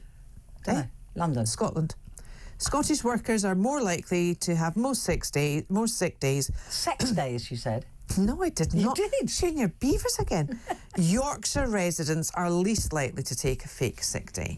But just imagine that wee scrawny, puny, I don't feel very well. If you phone up for a reason, the reason is you're not coming into work. Just text. No, and that's the other really bad thing as well. If I was a manager, if I was a boss, I would expect people to phone in, not email in, and I would expect them to get, if they could, a doctor's appointment after 3 days, and a medical certificate would have to be required. And I certainly wouldn't. Do you know what else I wouldn't accept? Working from home. That's just an excuse to That's why you haven't got a business, and that's why nobody works here. It'd be like the Muldoon, don't work for her. She's terrifying. I wouldn't stand for this. If you get pregnant, you're out. Why would I make someone who is pregnant? Pregnancy is a protected right. I couldn't do that. Yeah, you couldn't, but you'd want it. That's a different thing. That's a different thing. That's a different kettle of fish. Yeah. If she was crap at her job, yes. My goodness me. Yeah, no, I have faked it in the past. I have faked being ill. Faked what? Yeah, I have faked it. I'm just going to leave it there. Stephen says, loving you, Claire and Petrie, you're both hilarious. I could listen and watch you both all day. Can I take you out on a date, Claire? Yeah, because he loves me more, just like your son does. That is so not true. Well, I mean, that's just not true. But he does love you more. No shortage of drinks in my house. And that's from Stephen. Thank you, Stephen, because there's definitely a shortage here. Right, yeah. And given the fact I can split a G. Yeah. Listen. What? You got that one, I got this one. Wow, Petrie. Blonde Street's very classy. You're into UFOs. I could talk to you all night long. Time and place, ? Winky face. He's on another planet. Yeah. Did you see what I did there? I thought that was quite funny. It wasn't. It was. It wasn't. Now, I've What else have you got this paper right, but I don't know why. Oh, yes. Putting it all stout there. That's what I was going to do. Putting it all out there? Yeah, putting it all stout there. Oh, right. Pubs are running out of Guinness after restrictions were imposed on supply, as the Daily Star revealed yesterday. Panicking landlords, and this is a fact, because I've just said, panicking landlords are now begging fans off the black stuff to consider other stouts. The other big stout in Ireland is Beamish, of course, and that's from Cork. Isn't Mackeson a stout? I've never heard of that. But how much do you know about Ireland's national drink? Think Guinness is black? Well, you're wrong. Do you remember the Guinness adverts? Nessagin. Yeah, Nessagin. Brilliant. I've never forgotten it. And then that beautiful voice with the horses and the galloping horses. Those ad agencies. Yeah. Or, I think that might have been. Then why are you not allowed to advertise drinks like that anymore, are you? Bartle Bogle Hegarty. The first pints of Guinness were ales. The beer pioneers started experimenting with porters in the 1770s. The first Guinness, described as stout, was released back in the 1840s. Do you know what a black velvet is? It's a cocktail that uses Guinness, yes. And? Vodka? Champagne. Champagne. Oh. Yep. The Guinness famous harp emblem was trademarked by the company in 1862 when the Irish Free State tried to adopt the same symbol in 1922. They had to flip their instrument to face the other way. Gosh. I cook with stout. Yes. It's nice with stout and a Beef and pie. stale pie. Yeah, really Do you put nice. Stilton in yours? No. Stilton's actually quite nice. See, once it's reduced down. Yeah. With the Make it creamy, yeah. well, no. Sprinkle Stilton on the top before you put your pastry on top. Okay. Really, really lovely. I'll try that. And do you put bacon in yours? No. Oh, No, I Petrie. just like the pure chunks of Petrie. beef. Shin of beef or... Shin. Oh, yummy. Yum. Yummy. Yeah, so, yeah, Guinness, they've pulled a blinder with all of this. They're advertising it. I mean, it's never been... Nobody's ever talked about this drink quite so much as they do now. Now, from someone who this really relates to, plonk can boost heart, raise a glass, and that was what we because one of the front pages had that on. Yeah, I think it should might you have been- drink a glass of wine Yeah, a day? well, it was in today's Sun, actually. Wine is good for you, and they're actually saying that a glass of wine a day halves the risk of a heart attack and even works better than some medications like statins. I think that's tremendous news. That's tremendous, like we would care anyway. Doesn't But, matter to have, if you're actually going for the third or the fourth glass, you actually think, oh, it's good for you anyway. Yeah, And but just give it a until flush. next week, when there's a report that says We don't read wine's those. bad for you. We don't read those. Whoever reports on Yeah. something as libelous as that? We just, like you said, we just choose that they're idiots that have written that one. And Yes. geniuses who've written that one. Yes. Yes. Absolutely. So, Christmas, Yeah. you've got the kids. Yeah. What do you I've cook? always got the kids. Well, Christmas Eve, we will go to Mass. Then we'll come back and we'll have champagne and oysters. Then on Christmas morning, we have scrambled eggs and smoked salmon and Oysters. croissants. I love them. And then we Disgusting, it's like do our presents. salty snot. No, not. I jazz up my oysters. They're like drag oysters. They're like RuPaul on a plate. Chopped up onions and shallots, and Yeah. then what? Tabasco. Red wine vinegar in the sauce. Disgusting. Anyway, so I do a ham, I do turkey, roast potatoes, cauliflower cheese, roasted honey parsnips, Nice. carrots, Brussels sprouts, obs. And then we have cheese. They're the devil's food. Then we have cheese. Then we have pudding. Then we get into our jammies because we all dress up for dinner, for Sunday lunch. And then we get into our jammies, we pass out, and then we start playing games. And then we have our Christmas Day sandwiches. When do you do your presents? In the morning? In the morning, well, we do stockings the night before. Really? I'm doing a ham, because that's my boy's favourite. Well, I But- know that because I do mine better, and he loves mine more. He does not. He loves me more. Yeah, with He loves everything about me more than you. In fact, he told me the other day he doesn't even like you. So, yeah. Oh, Gabriella said that he's just texted to say he prefers her to both of us. Gabriella! Gabriella's the big boss, actually, Yeah. so whatever she says, I think it's true. No, it's not true. Yeah, but I don't ever do turkey because, again, that is Turkey the crime. devil's food. It's not. Turkey crown, decent stuffing, can't have any chestnuts in it. No, you don't. Has to be sausage and turkey's horrible. sage. People only eat turkey. If it was that good, people would eat it all year round. Oh, God, you sound like Gino De Campo. They would. They'd eat it all year. Go, oh, it's Sunday lunch. Let's have a turkey. No, they save it until Christmas because it's horrible, and that's why. Mine isn't. Bread sauce and homemade bread sauce, homemade I like cranberry a bread sauce. I like a bread sauce, but no, we're having lamb this year. We had duck, not last year, the year before. So like lamb, not disgusting turkey. Like I said, if it was that good, people would have it all What year does round. Bailey have? He has anything his little heart wants. He's like sat in the kitchen like this. So there's obviously there's lamb, and he can have ham, but he doesn't eat the only thing, and he loves to open presents. Does he? Yeah, he loves to rip open a present. This is the dog, by the way. Not a human being. Well, he is quite human. He knows what to chuck up in my sitting room floor. That told him to do that. Yeah. Yeah. Right, listen, that's it. Run out of time. Have a wonderful Christmas. You have a wonderful Christmas. And a wonderful New Year. I will see you in New Year. And I'll be droning in. Mwah. Happy Christmas. Love you. Love you. Right. Love you more. Up, love you more. My son loves me more. My son loves anyway. you more. Your son might even love me more. Who knows? Right, coming up, we're going to be talking about drones. Doesn't she drone on? At least she's gone. We're going to be talking about drones, though. What is going on with these flying things all over America and over the UK and over Germany? Is there a conspiracy here, or is there just nothing to see? And if there is nothing to see, why aren't we being told what they are? This is in honour of Howard Hughes. He would have loved this story. He would have been all over it. So the next hour is very much dedicated to him. So do join me and join in with the conversation.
Across the UK, on DAB+, on YouTube, on the app, on your mobile, the home of common sense. This is Talk.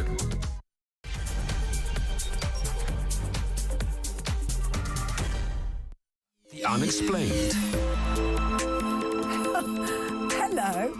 That was. I listen. I am honestly touched. But it should be Howard Hughes now, and instead you've got Petrie. But this is dedicated to Howard, and we are talking about something that is unexplained at the moment. That it doesn't really. Nobody's telling us very, very much. So, we're talking about the drones. And the drones that everybody is looking at now in the United States, they've been flying over American air bases in the UK and in Germany. And it seems that governments are being very tight-lipped about it. They're saying there's nothing to see here. And this is a story that Howard Hughes would have loved. He absolutely would have loved it, bringing everybody together to talk about what they think, what they believe is going on. So that's why it was decided, this is my last show before Christmas, that we would dedicate it to Howard and this incredibly interesting story. So if you missed the first hour,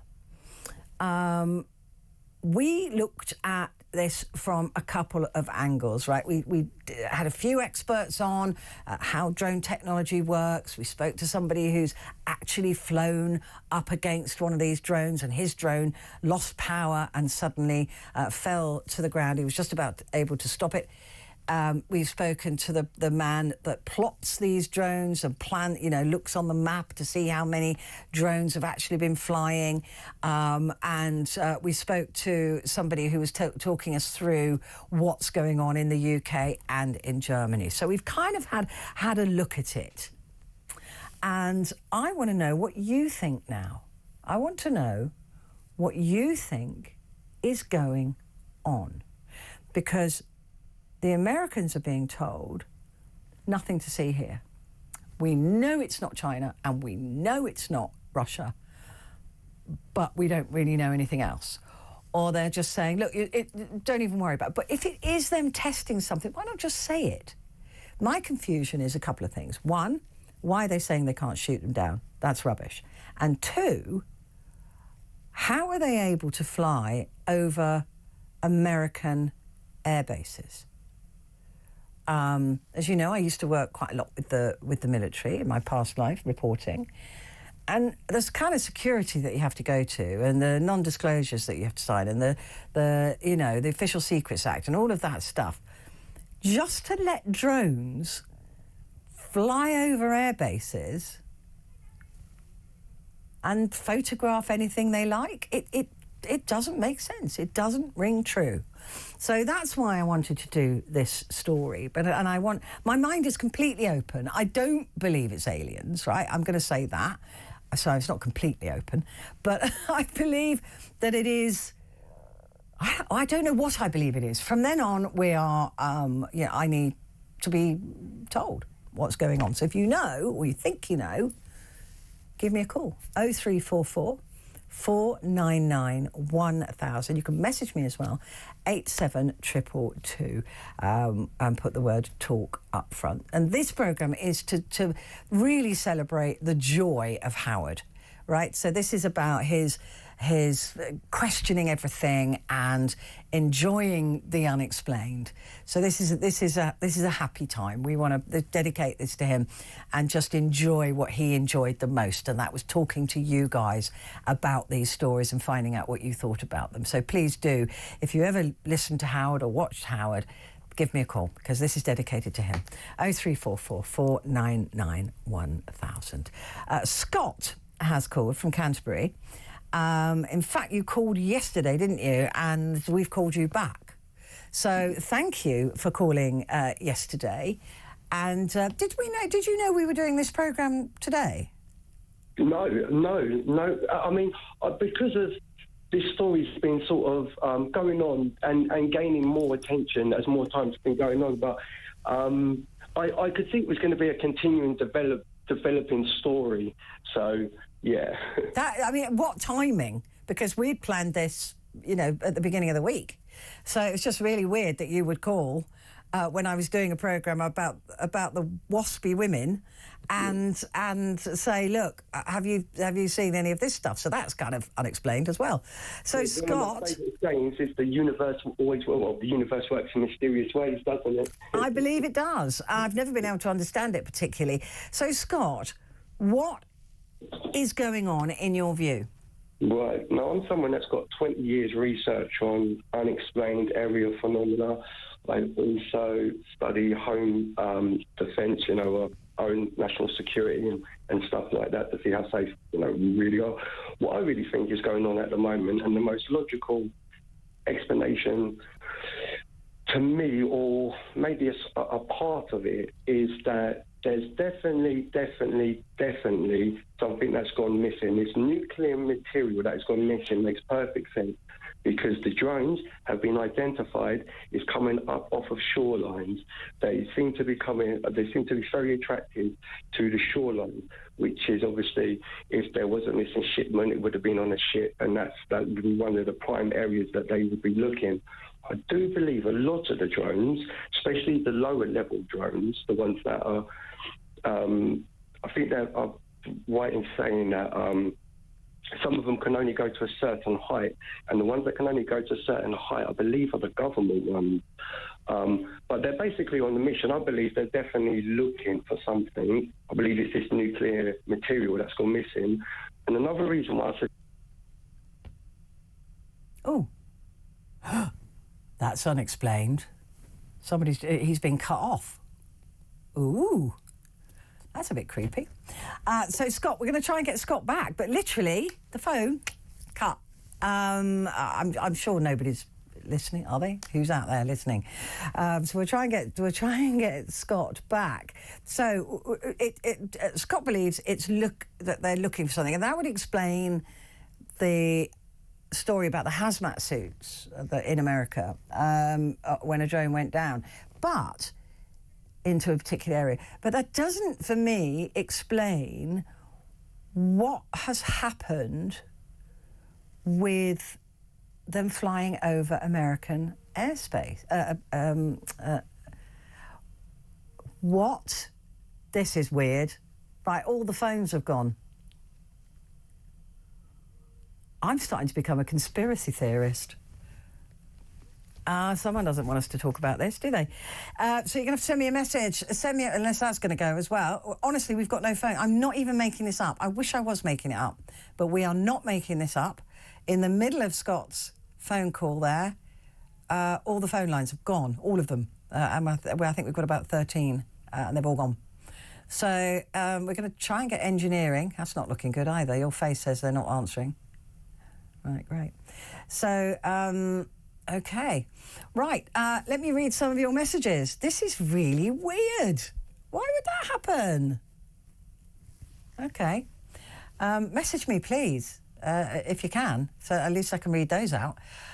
Jeff says, thank you for doing this show for Howard. I thought he was the business. He would have loved this topic. R.I.P. Howard, and happy Christmas to Petrie. I'm so thrilled to be doing it, Jeff. Well, I was, until the phone lines went down in the middle of a call. Grant said, it's maybe like a magician. Look over here whilst I'm doing something in the other hand. That's what I think is going on. But it doesn't explain these drones flying over military airspace, over the air bases and things like that. And certainly with Ramstein Air Base in Germany, there's a lot of those huge transport aircraft probably flying to Ukraine. They're operationally sensitive, and I don't think they'd be allowed. So there you go. Kaz said, do Howard proud tonight. Andrew Lound looked bloody gorgeous tonight, didn't he? There you go. We have to tell Andy that. He did. He was dressed as a sort of Victorian gentleman. He looked absolutely stunning. I love him anyway. So that's from Kaz. Thank you. We've done Grant. Good evening, Petrie. Great show as always. Without wishing to sound too conspiratorial, these drones seem like something that The Simpsons would have parodied 20 years ago. Yes, but has now become a reality. It does make you wonder who owns them, what they're using them for. Should we be concerned? Merry Christmas. And that's from Connor. Thank you. This one is saying, I'm still quite confused about these lines going down, and we can't get any answer from our technical people. Have we got them now? Yeah. All right, they're going to try and fix it. Hi, Petrie. Good on you for doing a show in homage to Howard. He will be missed. If you like yet another take on the drones, look up Project Blue Beam. Can you look that up for me? I can't in the studio. Could this not be the false invasion itself, but a test to see how we react? Spooky indeed, and definitely a topic Howard would have loved.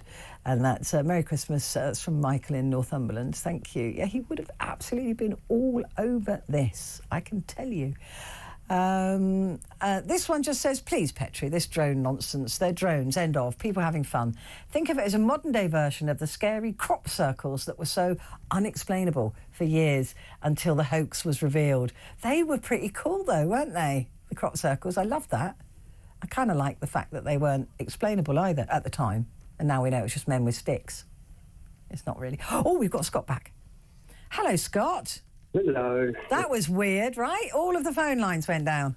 Well, it always seems that when I speak about conspiracies, there always seems to be some sort of Yeah, my phone seems to play up. It's very strange. So, okay, so you think they are sniffing, there's been a payload of nuclear waste or nuclear material that's gone missing. But as I was just saying, as you were cut off, that doesn't explain the ones that are flying over the military air bases. Right. This is not a joke. That's gone again. Right, okay. Shall we take a break? And then we can see if we can get it working again. I don't know. Sorry.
Across the UK, on DAB+, on YouTube, on the app, on your mobile, the home of common sense.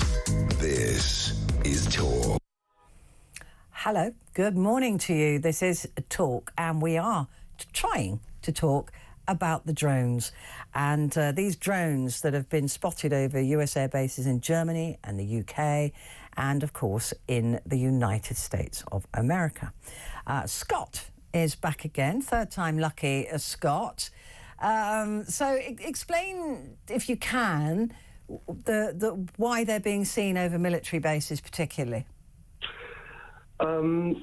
Well, first of all, I want to say they're definitely looking for some nuclear material that's gone missing, because there wouldn't be all of the drones if it wasn't. And if they would have recovered it, there still wouldn't be the amount of drone traffic that there is at the moment. Why they're flying over military bases, it's one of them questions that raises, it's one of, whatever answer you'd get, it would just raise more questions. I have no logical explanation for why they're flying over their own bases. I mean, unless they're being that blatant, where it is their, the U.S. Army government's property, and they're using them there, but it doesn't make no sense. It really does. The thing that doesn't make sense to me, Scott, is the lack of look. If it is, if they are just doing that, then just say, But because it's all tactics, isn't it? It's to do with national security and things like that. Yeah, but they're creating a vacuum which is creating more speculation as opposed to shutting the speculation down. They did it with the Chinese air blimps, if you remember. Yeah. They very quickly identified what they were. They very quickly told the American people and the world what they were, and they very quickly took them down. And that is, do you remember the Chinese were upset that they shot down their balloon even? Yeah. So we knew all of that. That's only because the Democrats are in bed with the Chinese Communist National Party. That's another conspiracy, isn't it? But I believe that will come to light as soon as Trump, gets to work. Well, we'll see. But I don't. I'm concerned with your answer to this only because all of the bits of the jigsaw don't fit.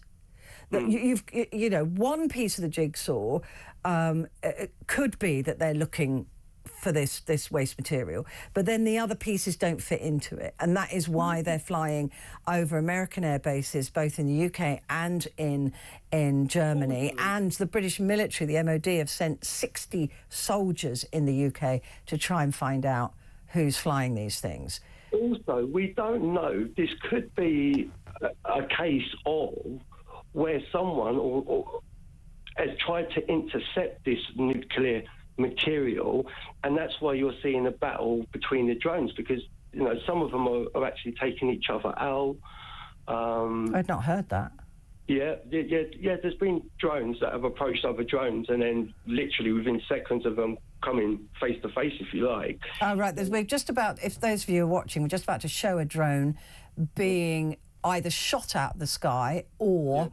But it's somebody's fun drone flying towards one of the bigger drones, and then apparently losing. There it goes, and then just loses power and plummets to the earth.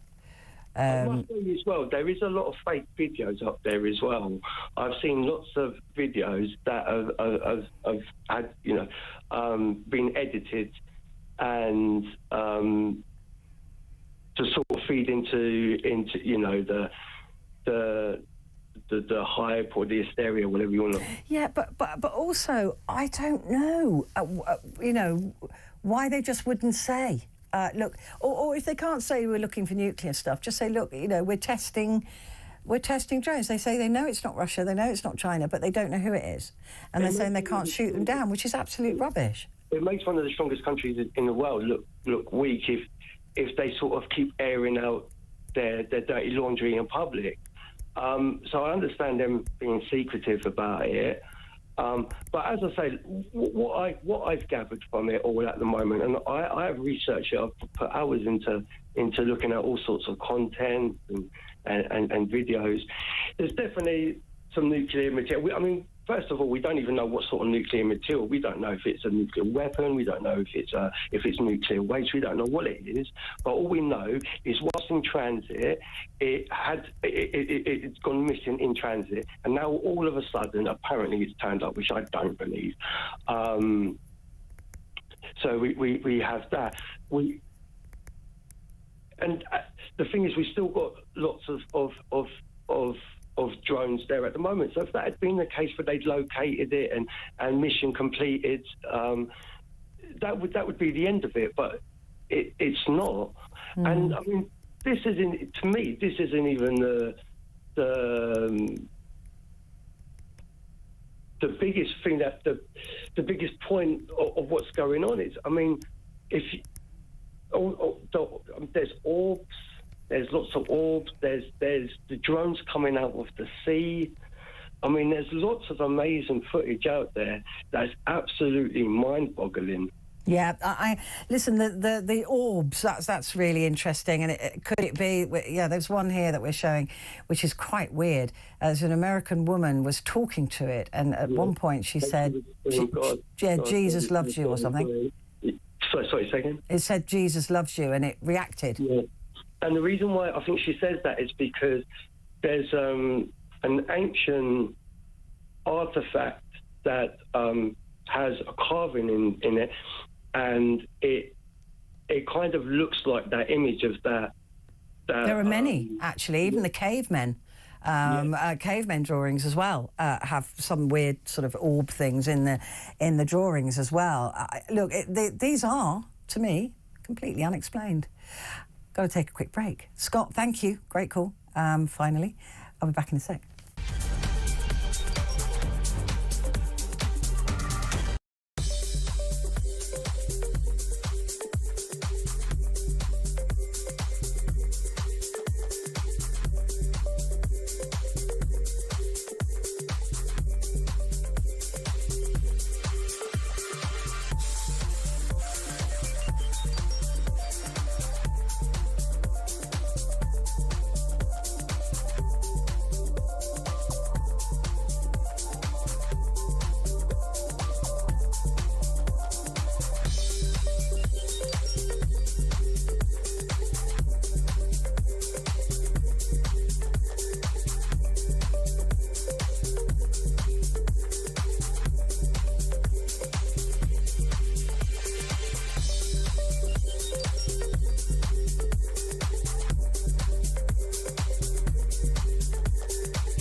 Across the UK, on DAB+, on YouTube, on the app, on your mobile, the home of common sense.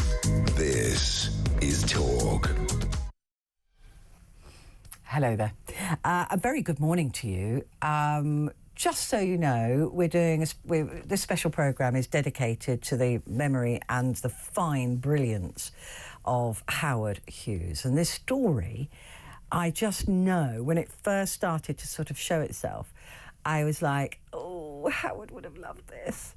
And so that has sort of been building in my mind. And this is my last show before Christmas. I'm away all of next week, back the week after, but I'm away all of next week. So we thought as a team, we've done such serious stories recently, let's do this and really have a joyful homage to the brilliant Howard Hughes. So this is our version of Unexplained. Not as good, I appreciate that, it never will be. Even my own sound engineer has just said, you haven't got quite the voice Howard Hughes had. Nice. So I said, no, thanks for that. But Howard would love this story. He would have loved it. And that's why we're doing it.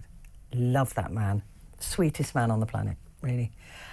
So let's go to Jay now, who's in Manchester, and see exactly what you think is going on. Jay, good morning. Good morning. Well, firstly and most importantly, what do you think?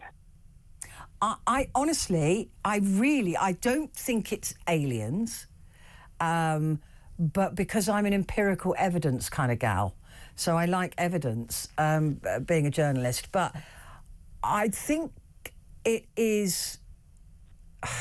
OK, my guess would be that it's under the control of government and military. Yeah. And I think it's about... I suspect so too. Yeah, I think they're testing out... personally, I think they're testing out ways that they can spy on us more. So I've seen... I listened to... I can't remember the guy on the Joe Rogan thing earlier on today, and he was kind of alluding to it possibly being something not of this earth, but then kind of leaning back towards it. Basically, the guy was a U.S. Air Force former commander, and he'd seen these various things or whatever. And the way they move, apparently, I mean, it moves within. They move within the laws of physics, but possibly at the very edge of the technology that we know that exists. And when you consider, are you watching? You consider the amount of distance that they have to travel, because they're coming out of the North Atlantic, apparently. Yeah. But there's talk, isn't there, about aliens being under the oceans? Yeah, apparently, yeah. Are you watching this program or listening? Oh, Joe Rogan? No, this program now. This one. Oh, Me. just listening, because I've got some great footage. Oh, I've listened. No, I've just got you. Obviously, I'm listening through the phone because obviously I'm live. So. Oh right, okay. But have you got your television on? Have you got an image of me on? No. I was listening to you through the Google Home thing. Right. There's an amazing bit of footage that my vision mixer showed us earlier, and it's this weird thing. For those of you who are watching, and I'll describe it to those of you who are listening.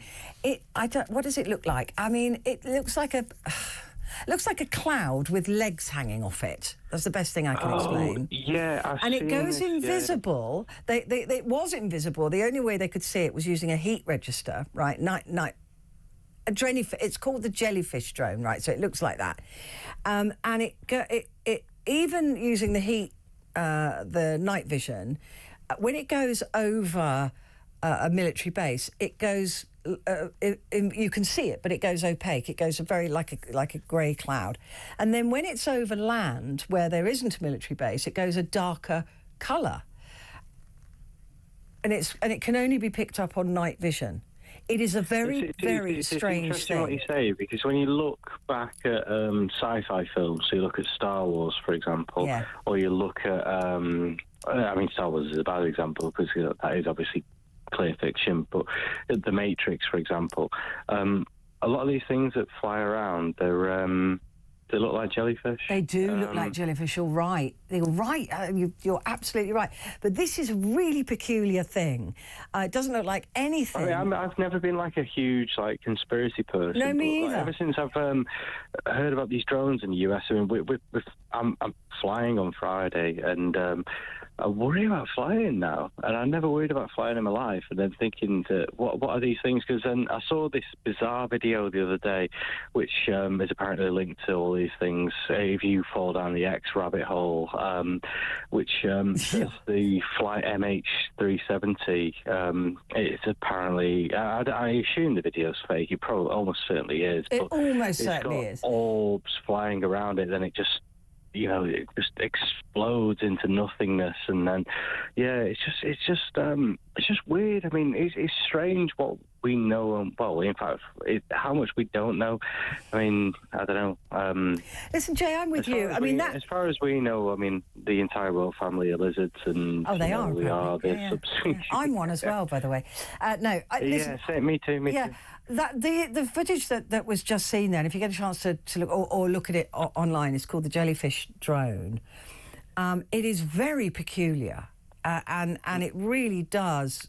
It was only picked up on night vision, but it itself, even on night vision, changes to be opaque when it's going over the military base, and then when it's over land, there's just desert. Must be in America, I would have said, but it goes a much darker colour, but it's still only seen on the heat register. This is one of the things that they said on the Joe Rogan Experience. Apparently, when it was going 170 miles an hour, it was cooler on heat vision than the air around it. Yeah. Which was... That's really weird, right? Well, not of this world, because ultimately the laws of physics mean if you're expelling energy, you are warmer. The hotter you get. Yeah. Yeah, exactly. Yeah. The more... And also when they change direction on... Basically, they turn on a sixpence. You can't do that if you, as a drone, or as far as we know, a drone cannot do that if it's flown 200 or 300 miles over the Atlantic, unless they've got drone technology in China and Russia that we don't know about and we don't understand, which is obviously a possibility. It is a possibility, but it's again quite unlikely. Science tends to lift. It tends to lift at its own speed with everybody.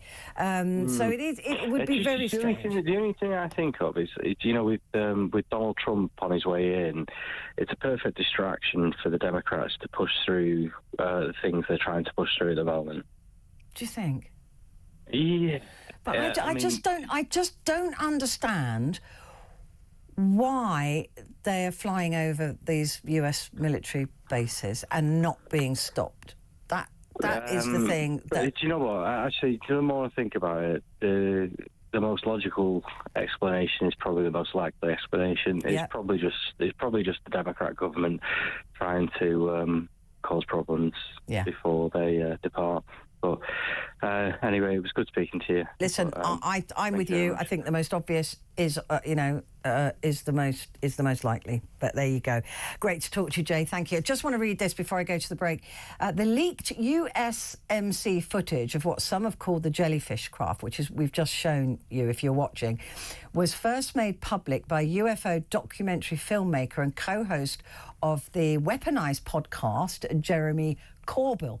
Corbell said that the legitimacy of the footage was confirmed to him by sources who risked getting it to him. Two different angles of the apparent aircraft, according to Corbell's sources, show a mystery entity as it flies over the land and water of a military base. The jellyfish craft, these sources said, could only be seen on thermal camera. Look at that. If you're watching, if you're not, watch it back at some point. Woo, it's really creepy. I mean, is it real? Could it be real? I don't know. I'm going to take a break while I ponder.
Across the UK, on DAB+, on YouTube, on the app, on your mobile, the home of common sense. This is Talk. Good morning to you. Right, I've got loads of messages to read out. This one from Michael says, wonderful tribute to Howard tonight. I'm really going to miss him and his show this Christmas. You've definitely caught the spirit of the Unexplained show tonight, and Howard would be so proud of you. That means the world to me. Howard's hero was Art Bell, who'd done a very similar show in the States. And when Art passed away, Howard took up the mantle, so to speak. So it would be fitting for someone to carry on the unexplained in Howard's honour. I hope this can be done, as I'm sure he'd want this, as it was what he did with the Art Bell show. Best wishes from Mitch, a new fan of yours. Thank you. I think we're going to try and do it, you know. Why not? If there's an appetite for me to try and walk in Howard Hughes' shoes, I'll talk to the bosses. Let me know.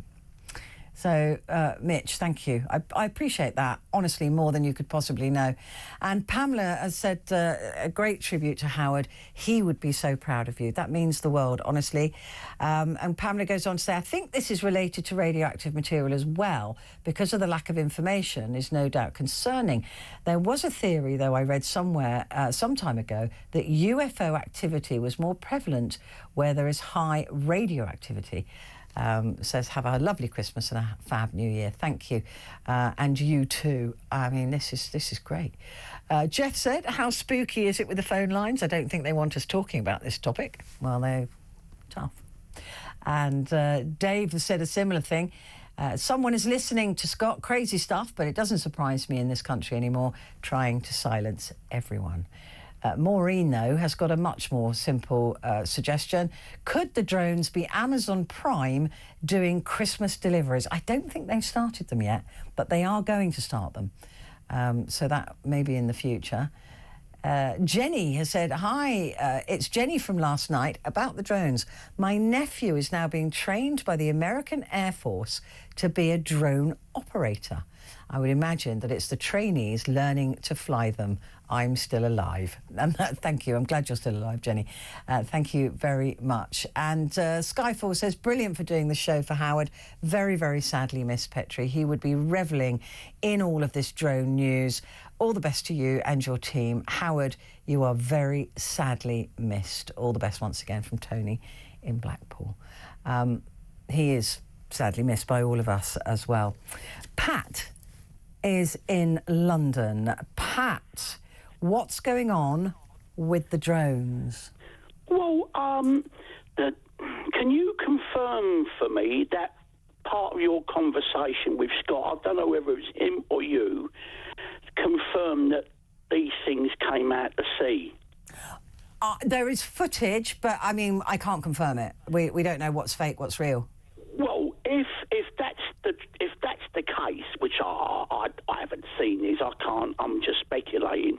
If that's the case, there is no technology aircraft. There's no aircraft or no technology in aircraft that can make them go under the sea and then out of the sea into the air. So that's strange. I mean, look, there's a lot strange about this. That's called transmedium travel.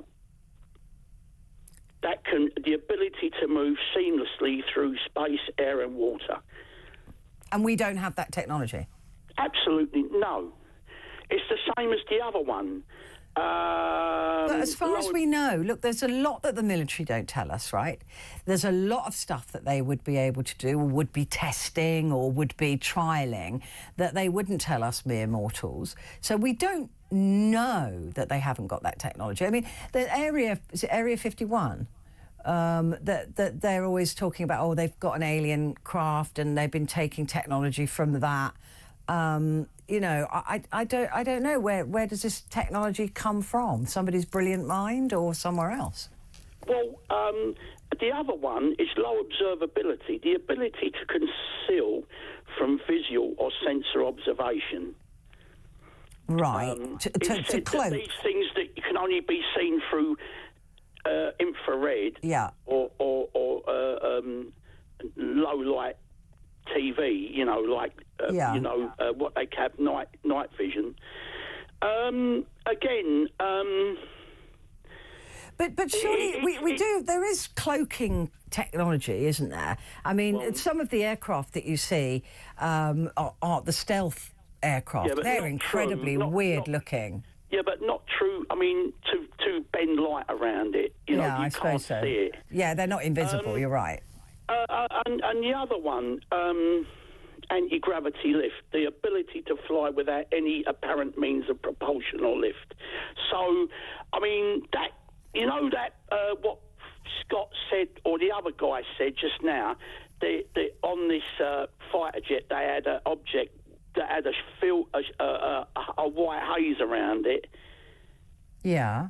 Well, they call that in field propulsion. That means that there's some kind of reactor inside the craft that is emitting a bubble of energy around it so that it can fly.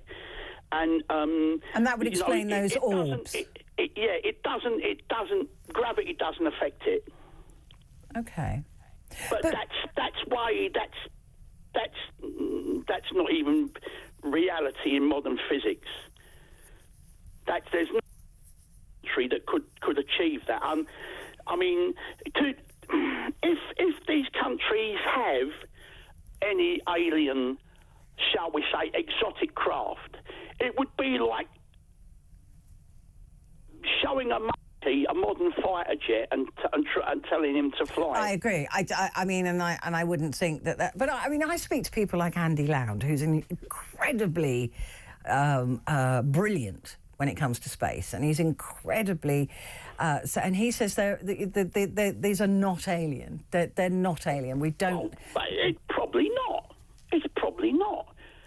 So what is it then? If you're saying that we don't have this technology, or that we know of, to come out of the oceans, if they are, I mean, I've not seen or... No, there isn't. Unless the US military are developing such a technology, but it's if there is, it's light years beyond what anybody has. I mean, we're struggling with nuclear fusion. Well, we're struggling to get electric cars working, aren't we? Let's be honest. We're struggling with nuclear fusion. The trouble is, we put the energy in. There's too much energy going for too little energy coming out of these, what they call experimental fusion reactors. The thing is to put a little in and get a lot out, and we can't do it. Like the atomic bomb. Maybe in about 50 years we might, but we can't do it yet. That's why fusion isn't with us. But when you say we can't do it, yeah, I mean, fusion, yeah. I mean, I know that they're working on that, but the atomic bomb was... you know, taking all these atoms and forcing them to split and creating, but that wasn't done until it was done, right? By Oppenheimer and the like. So that, you know, things are not done till they're done. It doesn't mean that they can't be done. It was believed that couldn't be done to get that much power from those atoms. They didn't believe that could be done until it was done. So it is possible that we've leapt ahead in terms of technology and science in a way that we don't understand or are not privy to at this moment. But I mean, that's true. But I think that I think it's much. Have an open mind. It's much more likely. Listen. My mind is open. I'm just not convinced by aliens, because I think if they've travelled all that way, they would probably do a better job of whatever it is they're trying to do, but without us finding out, if they didn't want us to. But I think it's more likely to be governments planning mass surveillance on the human species. That's what I think. Possible. But it's possible. Or it might be a new type of drone that they're testing that is it can only be seen by like infrared means that can't be seen. I don't buy that. I can't. Like you, I don't believe there's that technology yet to make it invisible. That's crackers. That's right? true, but you can speculate for the next 50 bloody hours. Yeah, you could. Till this time tomorrow night. But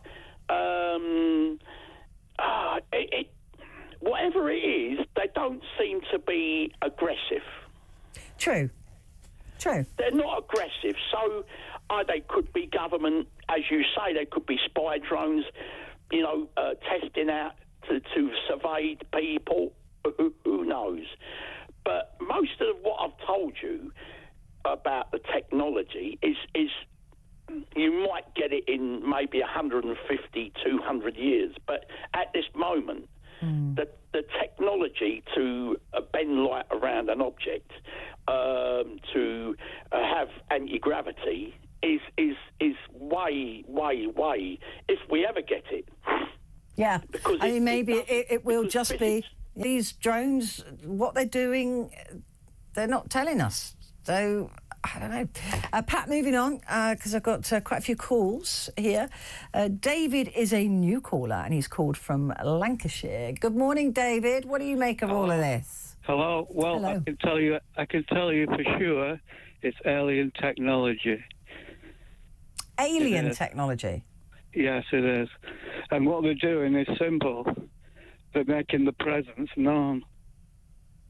You're going to have no choice but to believe it, because this isn't going to be going away anytime soon.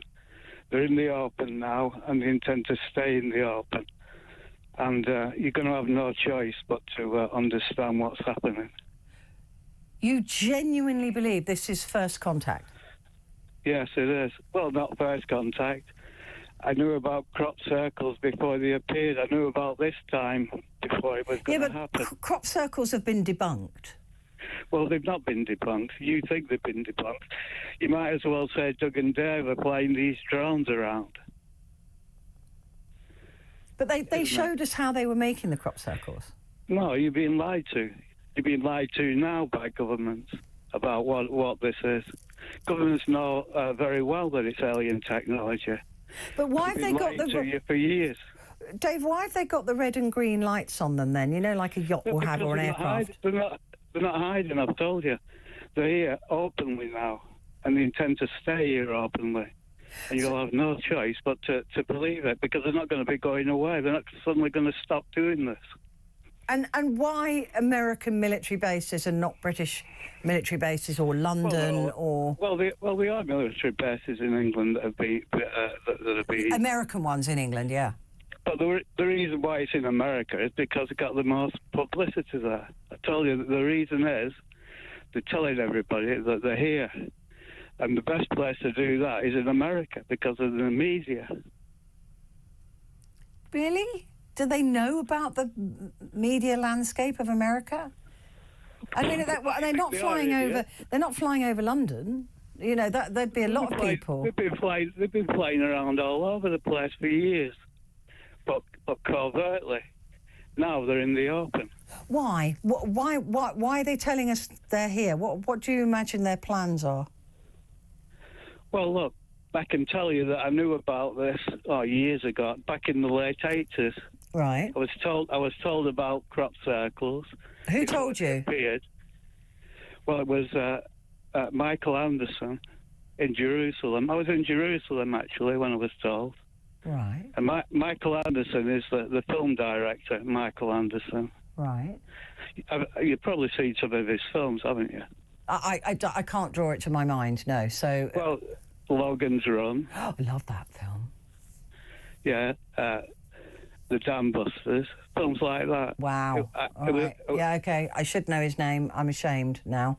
But okay, so he told you. How does he know? Well, when he spoke to me, he was making a film in Jerusalem about Jesus' life to be distributed about different churches. Mm-hmm. But I was in the bar. He said, he came into the bar. He said, God sent me to speak with you because I've got things to tell you about the future. And he told me about how Britain was the centre of a great spiritual energy that was being directed towards Europe. And that energy was going to bring about big changes. And he said, after the changes happen, look towards southern Britain, and you'll see symbols of that energy. And that's when crop circles appeared, yeah? Mm. So actually, crop circles are just symbols of that energy. Left by aliens? Well, being manipulated. Okay. And then he told me about, he asked me, he said in the future, and they were saying years in the future, they will be operating openly. But he asked my age. He said, I can't. I said, I'm too old. I won't see it. he did die a few years ago, although he was 96, I think, at the time. But he said, you're young enough now to be able to see that day, and here it is. So I've always expected it coming, and now it's here. And you believe this is it? This is what he was talking about? Yeah, this is what he was talking about. And of course... And he told you that God told him that? Yeah, well, he's speaking to me as a Rosicrucian. He said, I'm not as a representative of... I'm not talking to you as a representative of my church or anything they teach, but rather as a Rosicrucian. Well, I don't know what one of those is. Well, you'll have to look it up because... A Rosicrucian? Yes. Rosicrucian. Can you look that up for me? So I can't do it when I'm on air because I'm talking, I'm working. Wow. Okay, and so this is of absolutely no surprise to you at all. The aliens are here. No, I'm expecting it. Yeah, they're here. They're not going to be going away. They're in the open now. But they don't mean us any harm, obviously. Well, and you say they come from outer space, but actually they've been here a long, long time. Hundreds, maybe thousands of years on this planet, but hidden. OK, I've got it now. So Rosicrucian the teachings are a combination of occultism and other religious beliefs and practices, including Hermeticism, Jewish mysticism and Christian... how do you say that? Gnosticism. OK, and he was a Rosicrucian and you're a Rosicrucian? No, I'm not, no. Oh. No. I've never heard of that before. Fascinating. And do your friends think you're bonkers when you talk about it, or...? Well, I mean, you just told me that crop circles have been solved, but, I mean, you're wrong. I'm very likely to be wrong, but that's amazing. That you know, if it is a lie, then I bought it, hook, line and sinker. Well, yeah, and they're trying to sell you another lie now, but now they're not going to be going away again. But they're not. They don't mean us any harm, obviously. Well, no, not really. Good. Well, I'm glad to hear that. You are fascinating, David. Thank you so much for calling in. That's brilliant, isn't it? Wow. I've never heard of Rosicrucian before, but there you go. Every day is a school day. Pat said they don't seem to be aggressive, however, they are blasting other drones out of the sky. Jeff has said, Petrie, it's a great idea. Howard would be so proud of your show tonight and he would love to see you take over a similar show. And that's from Jeff. I wish. That would be amazing, wouldn't it? I've got a newfound taste for this stuff. Hi, Petrie, I'm watching you on TV and you went to a break and my channel changed and it took me over 5 minutes to get you back. That was weird. You get no phone, strange. My TV changes channel. Wow. Wow's that. Oh, gosh. OK, this one, I've just Googled about the jellyfish drone and it's been created by a German film, Festive, and theirs is a picture of it as well. It's used for surveillance. And that's from Nikki. Aw. Paul is in Horsham. Hi, Paul. Hi, Petra. Yeah, I'm here. Good morning to you. You have a drone. You fly drones. I do, indeed. OK, tell me your story. I've flown over the south coast. Yeah. Yeah. I've been listening to your programme for the last 30 minutes. Mm. It's quite interesting, actually. It is good, isn't it? Yeah. I can honestly say, and this is quite truthful, the only true aliens... Sorry, I've got to turn you up. Can't hear what you're saying. I'm not saying anything. I'm listening. I'm watching you on TV and you went... You've got. I'm on delay. Behind, aren't I? It's satellite delay. You're in delay, so just turn the television down. Yeah, I'll carry on. Yeah. I've never seen anything like your lovely people talking, but I have seen a lot of illegal aliens coming over the English Channel. Right. Yeah, that's not the sort of alien we're talking about. Thank you, Paul. We live in Deal, Kent, right on the beach. The last week we had strange lights in the sky. That's interesting, isn't it? Carol says, just wanted to wish you a really happy Christmas. What a lovely tribute to Howard. Thanks for all your hard work, kind wishes. Carol and the dogs in Pembrokeshire. Thank you. Right. The drones that are flying over the US air bases fall into two categories. Either, this is from Claudio, either they are drones that have military authority to do so, or else they are drones that are illegal and they are performing intentionally illegal activities. All consumer drones and even commercial drones available in their firmware, which is the software that they run on the drones, stop drones from entering restricted airspace. That's the point, isn't it?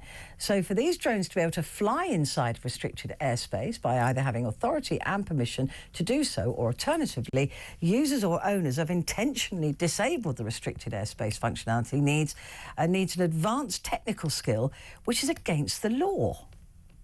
Exactly. And that's from Claudio, listening from Bruges. How lovely. Brilliant. Yeah, that